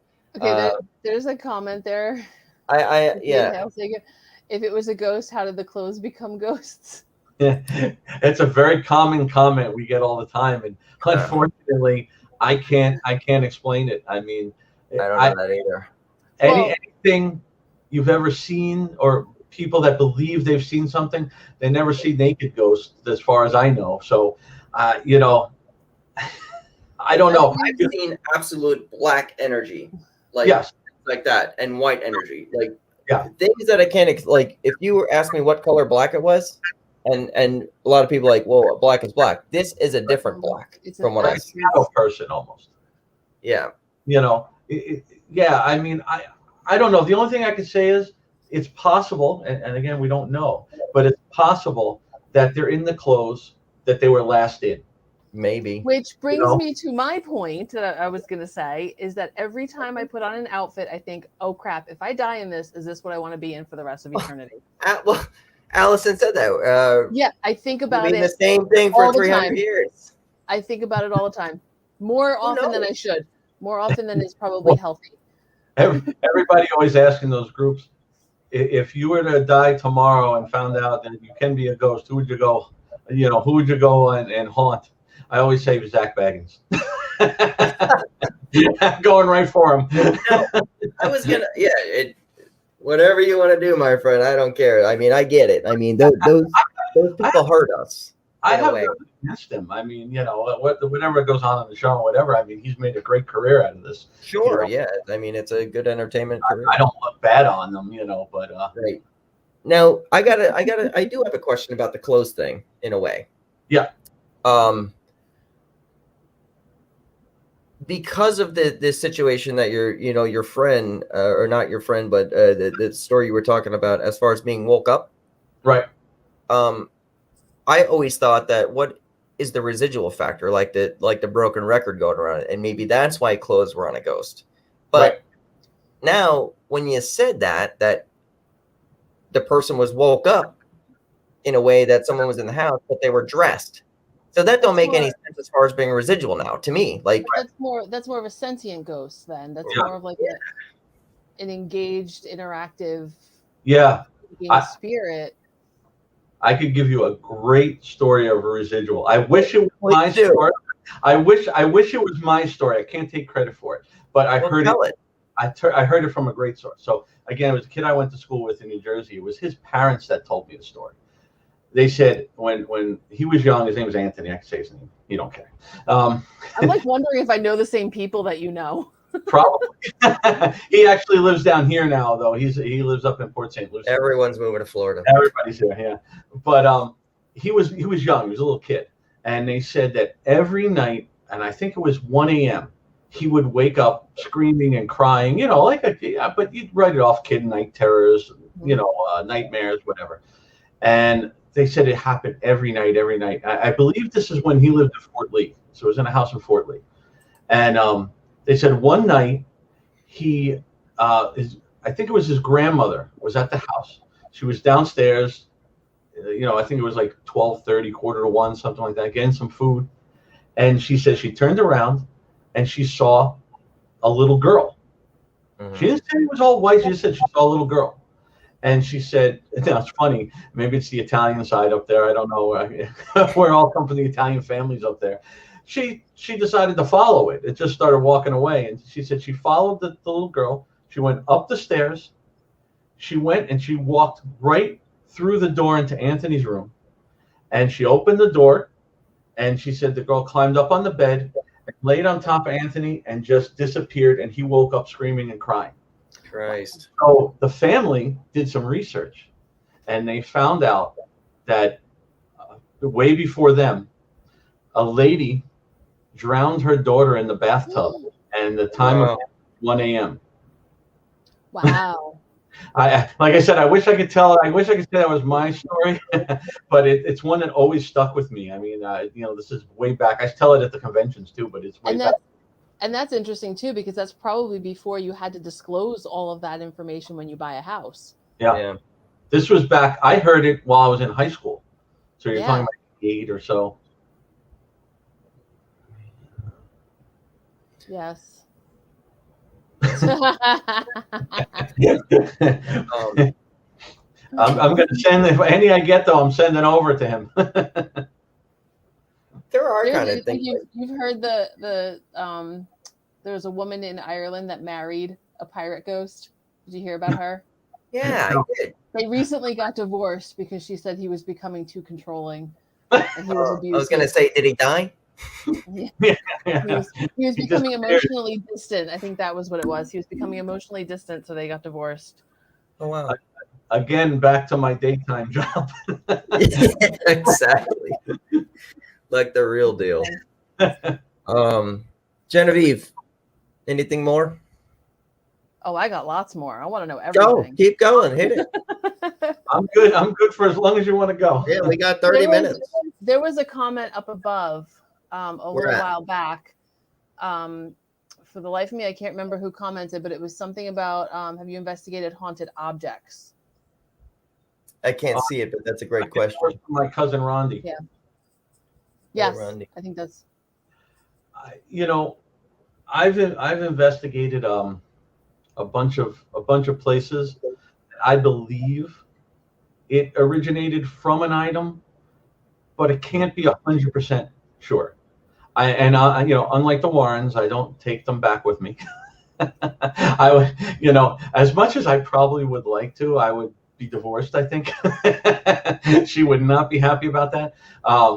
But I would tell them to definitely dispose of them. If I think there's anything like a specific house we did that the person gets a lot of old antiques, we made sure that we cleansed all the antiques, and I gave her sage and everything. So when she goes and buys new stuff, antiques, not new stuff, but antiques, I taught her how to cleanse the items, when she brings them into the house, just to make sure. Yeah. You don't know what they're attached to. I haven't proven that there was an item, in the house, as much as I would love the doll in the corner to be something, but I've never haunted items, Bill, by the way. Yes, items. I don't have any evidence on it. I don't have any backstory on it, but I feel like this has something. I don't know if you can see it. Yeah. Oh wow. I got this in a shop in New Hope, Pennsylvania, and I literally saw it from across the shop and made a beeline to it. I was like, "That's mine." And there's something. I feel like there's something to it. I don't know what it is. I love those pictures you see at like thrift shops and garage sales and stuff with from the 1920s of the random people that just look odd, but she will never allow me to bring them home. Well, there's all that funerary stuff too. Like there's the post-mortem photography that you can find, and all of that stuff, like the memento mori and all the jewelry that people made with hair, and there's all sorts of stuff that's got to have some kind of energy to it.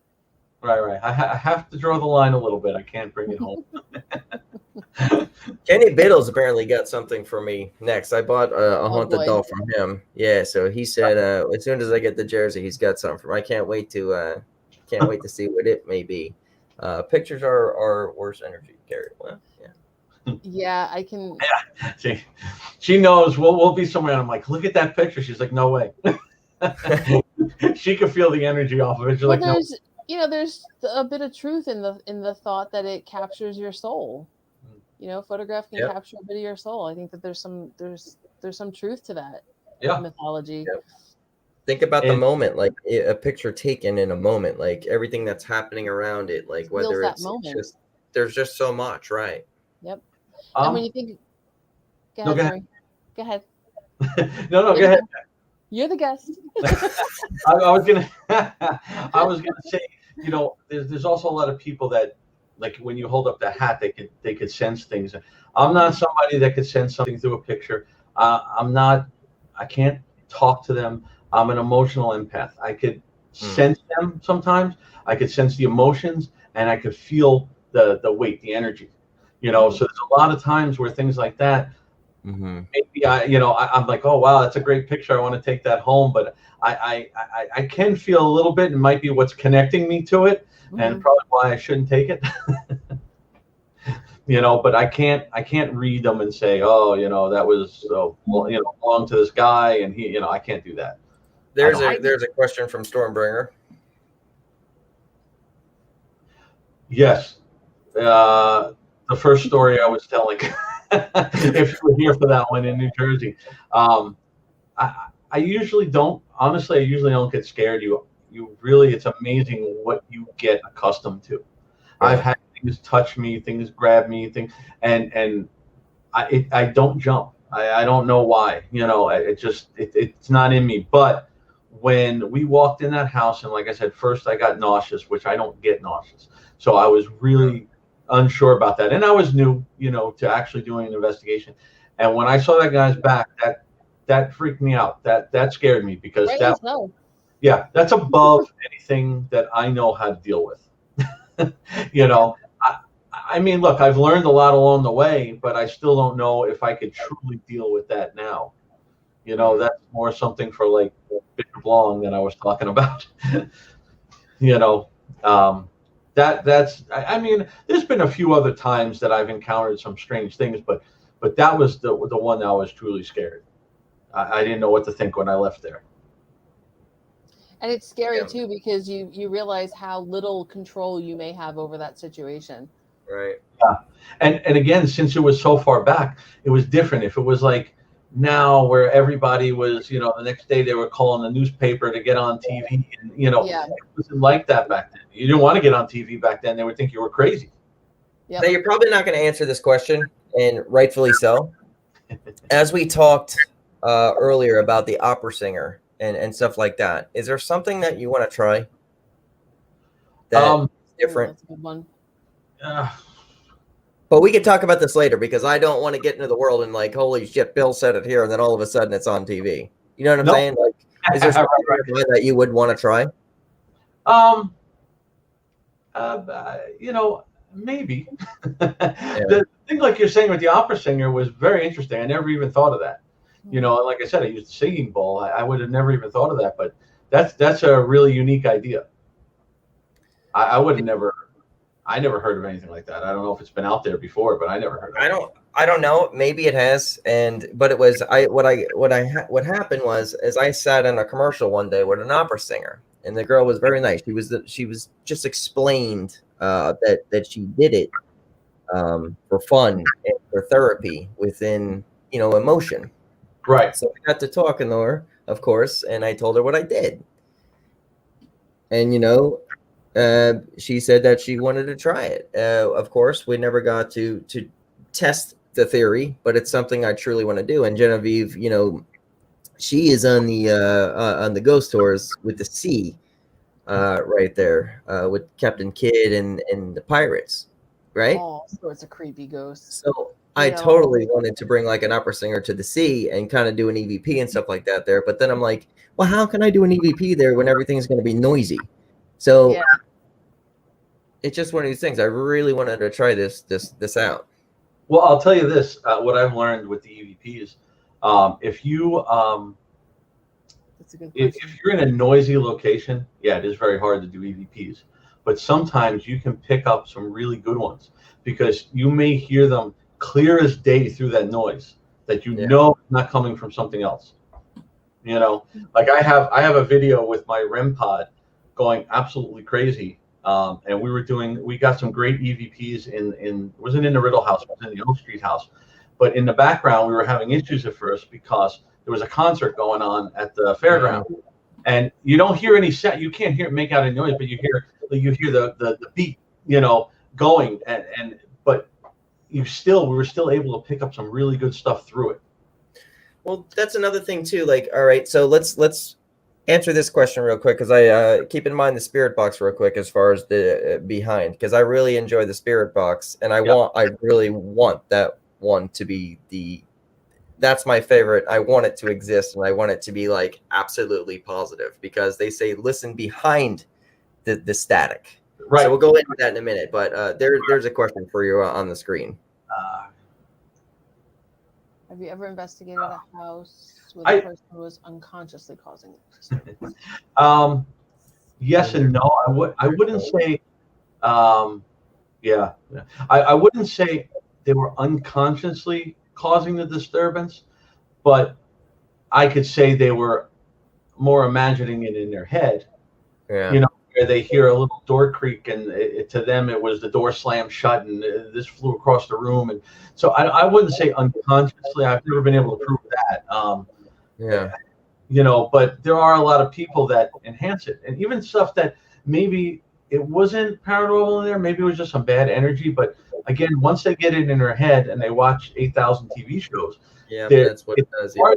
Times, even though we're coming in as a professional, you contacted us, we're coming in, I have 30 years experience, we're telling you everything we know, they still sometimes don't want to believe us when we tell them it's gone or there's nothing. And I'll stay around and go back to a house as many times as you want me to make you feel comfortable. But you got to also sometimes look around and understand that it can be something else, and take the advice from people who have been doing this, you know. Have you ever got it just for somebody who wanted company? Like for somebody who just wanted to talk and they just make things up? Oh, and yeah, absolutely. And some of them just want to have, I mean, they watch Zach Baggins all day, and then they want to go to their house. Yeah, it's exciting. Look, the ghost hunters are at my house. I've had people, I've gone over to somebody's house where I was investigating. It was a young couple. And when I got there, they had 12 of their friends come by while we were talking to them. I was like, you know, it's way too many people here to really kind of do anything now. You know. And that debunks everything, right? I mean, when you think about it, like, it's cool to be a ghost hunter, like in their eyes, like, oh my God, you got ghost hunters here. Like, sure. And when they have kids, you know, the kids can get a little traumatized by it. Not so much in a bad way, but then they want us there. They want everything to happen. See, that's the worst thing to do to a kid, I think, is put them in that situation as saying the place is haunted, because you already put it in their mind. But see, here's another thing, and this is like wrong on my part. Right. I also, like, if I have a child involved, I'll need to talk to them and see what they see and what they hear. So there was this kid around here. This was a couple of years back, and I'll say this in a way because this gentleman and I we kind of investigated things together. Investigated his house, Native American. So this kid, he was autistic, you know, in all that nature, and just a smart kid.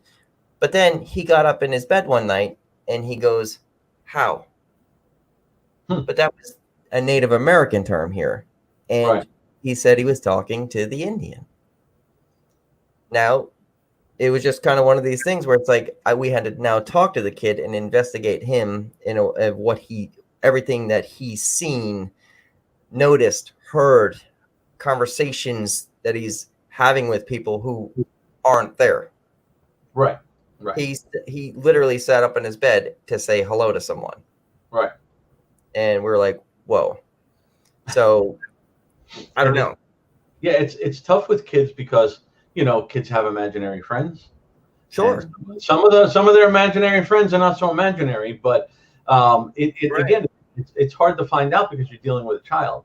Like when we go to a house, if they have kids, I usually don't like to have them there unless the kids were part of it where they were experiencing something. Exactly.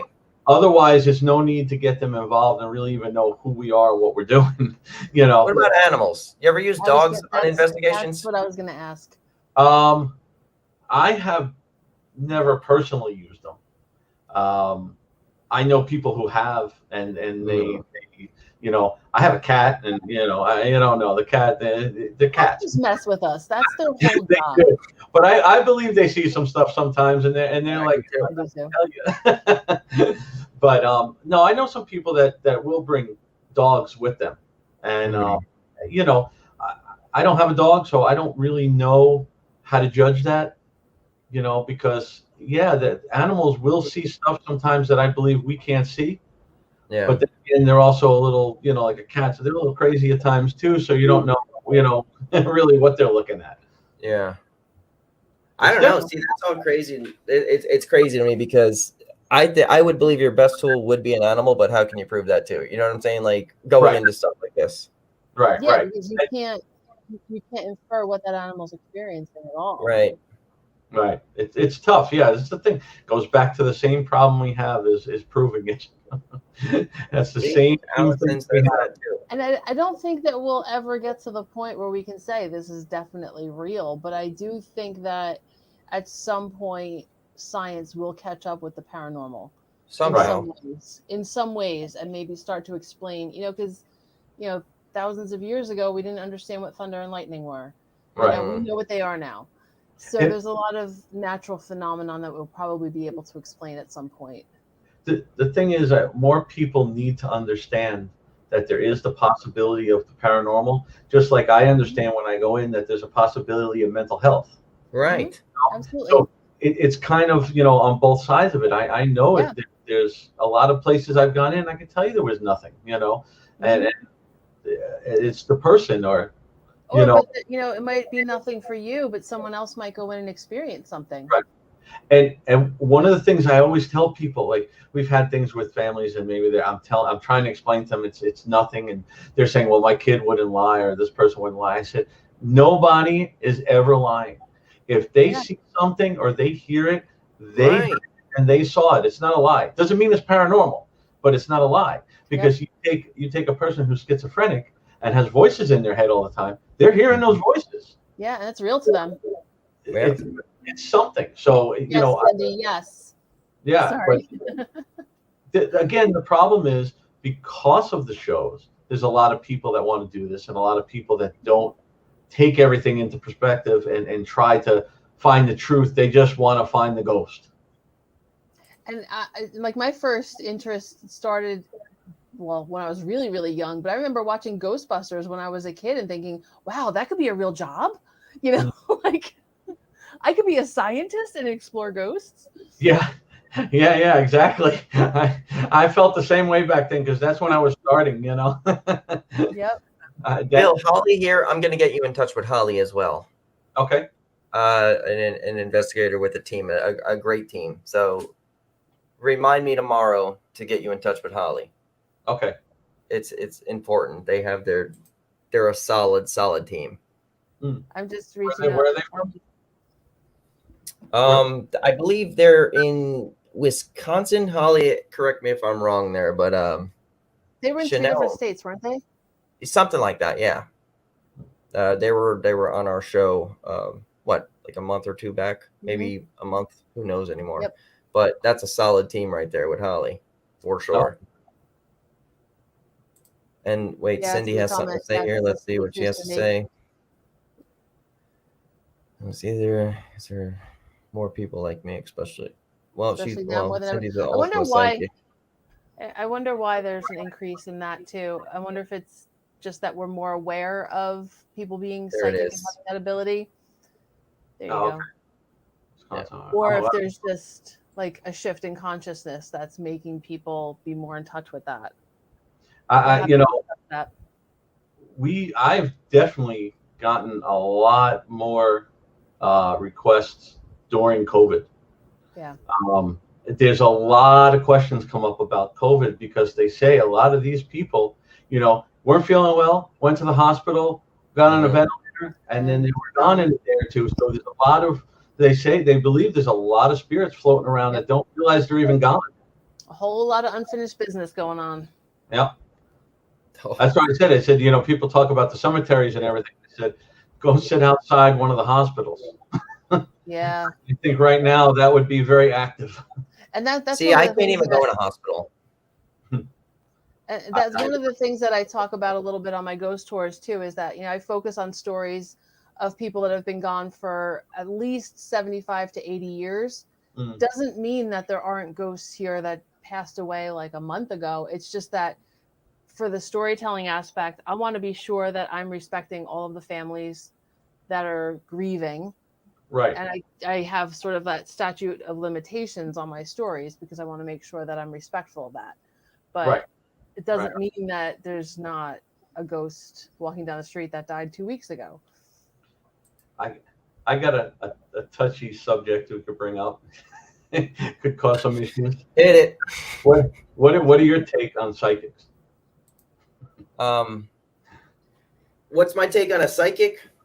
All right, this is going to be touchy because there is a psychic watching now. Yeah, I'll explain my position after. I believe a lot of them. Like, go ahead. I know. I'm trying to explain this because, okay. So let me just get to the point here with Cindy. Cindy, I was in a back chat with her one day while she explained everything about one of our good brothers, Chaos, and things like that without giving any of his personal information out there. And she don't know anything about that. You know what I'm saying? Like she kind of just looked away and was able to recognize things. I know, Cindy, I'm explaining that. Trust me. So I believe it's real. However, though, then there's the horseshit side of it.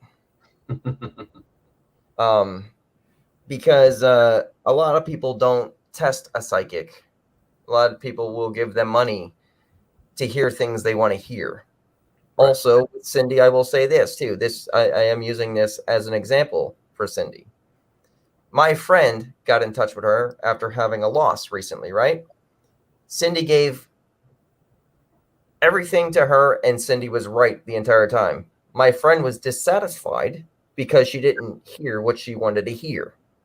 But Cindy was on point the entire time. So as a psychic, without blowing smoke up, say, an ass here, I do believe in psychics. However, though, I've met many of them that are just, they want to say they're psychic, and they're not.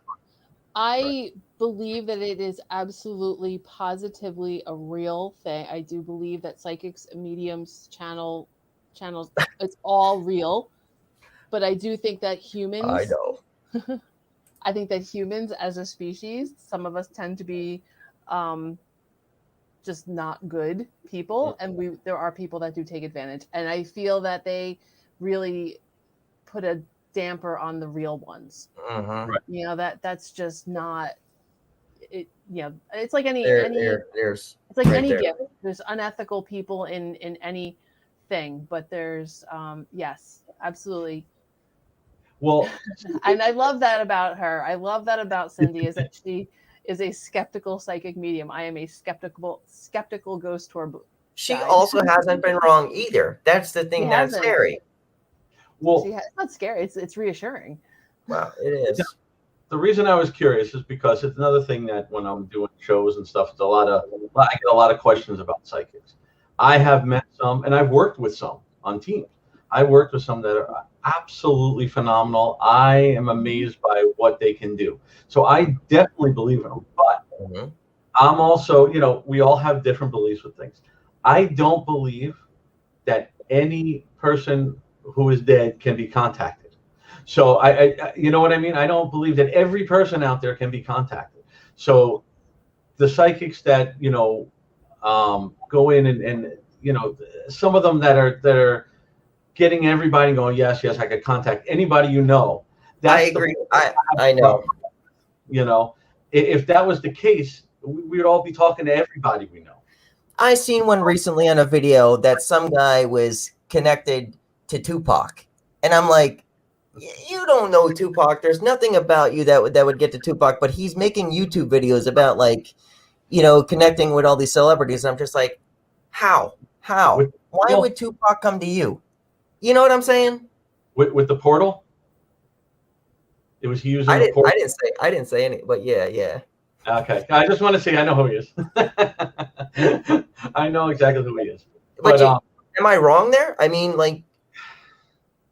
it's I might be wrong then. You kind of made me second guess it. Maybe I need to go back and rewatch it.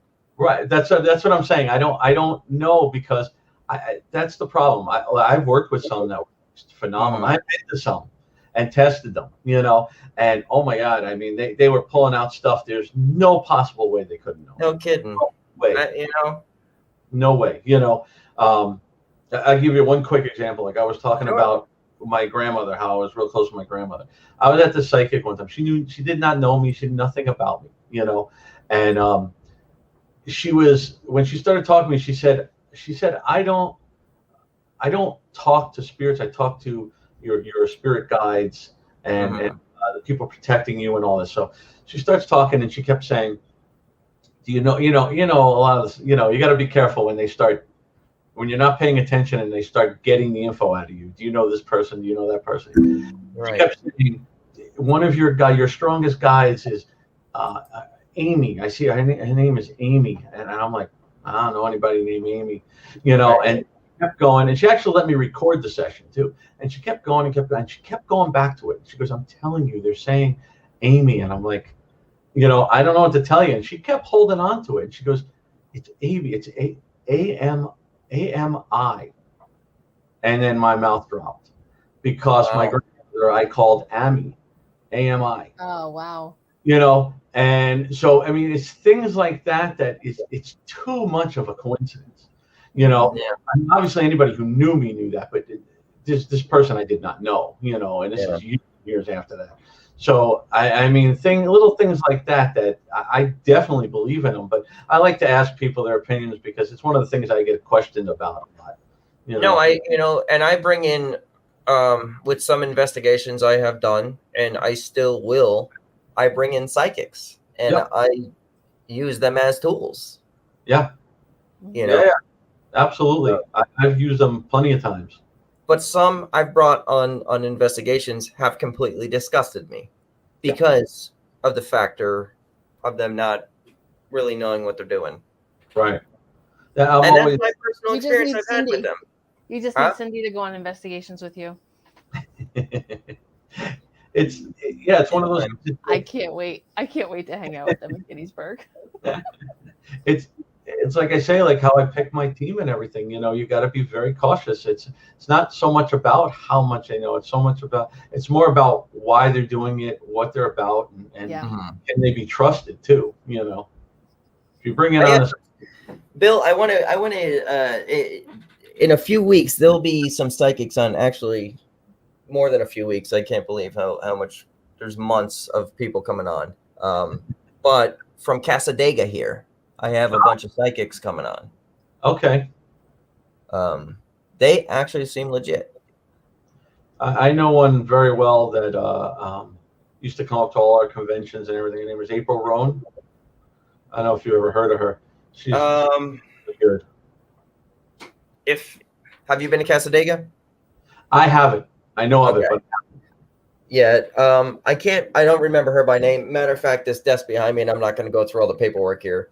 But yeah, no, when I walked in the shop, all of them, there was just something more to them, and they weren't trying to take my money. Right. What is he saying there? It's a vibration thing. Every person that are alive. I agree. Yeah. Yep. Well, that's why I said with the vibration thing to talk about like with the opera singing and stuff like that. Brilliant. So see, that's exactly what I was trying to go with because the voice pushes that out. Matter of fact, when it comes down to it, when you brought up the singing, the singing bowl and then the opera singer, I mean, they say that a monk could meditate and float through vibrational drums that you can't, like, you know what I'm saying? So there's got to be something more, and it's within sound. Sure. So I don't know. That was, I mean, that has nothing. It's a brilliant idea. I would watch that show. Yeah, definitely. But all right, we're at the 2-minute marker. Bill, I personally want to thank you for everything you are, and I think you are an absolute solid individual. And I want to work with you. I want to go on an investigation with you. And I honestly, on top of everything else too, when you write your books, I want to pick your brain as well too, because you've had a lot of experience. And I'm still learning as we go. I mean, this is like it's not just you learn so much every day in paranormal. Absolutely. So I would love to work with you. Yeah, definitely. And let me know what I could do as far as besides getting a hold of Holly. I want you to meet Kenny Biddle as well. Your friend is going to love Kenny. There's also Taryn with the Paranormal Brew. There's just are good people to meet in this paranormal crew.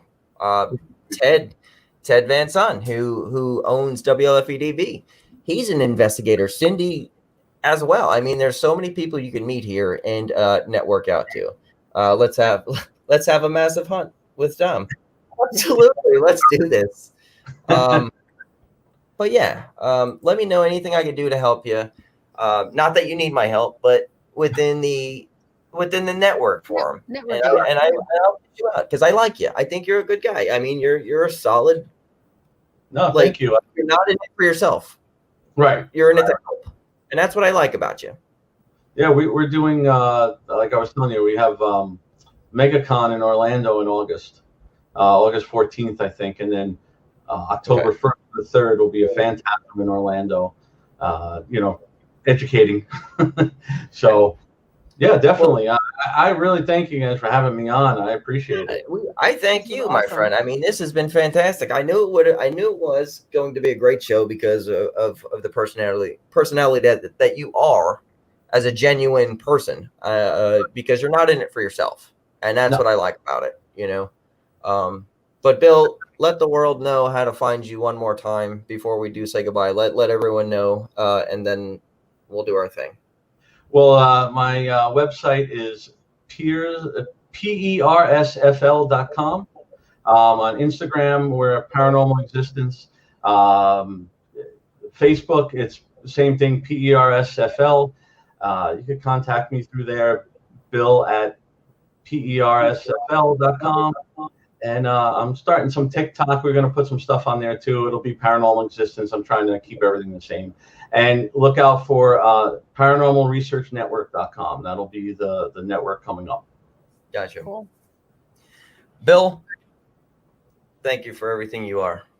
Thank you for having me. Well, Daniela says, "Way to go, Bill." And this isn't it. We're gonna be in touch, and you will meet a lot of investigators and people who share what we do. Bill, just to tell you real quick, the girl Danielle, she's on my team. She is great working with people. She is the one that usually makes the first calls and talks to everybody, and she is really good working with everybody. Well, there's all right. No name, everyone take note there, and just get a hold of me or Genevieve or whatever needs to happen, and let's get a hold of Bill, and let's push this forward, guys. Yep. Bill, thank you for everything you do, my friend. I'll see you in a moment. I'll pull you down on screen. It was so great to meet you. Yes, you too.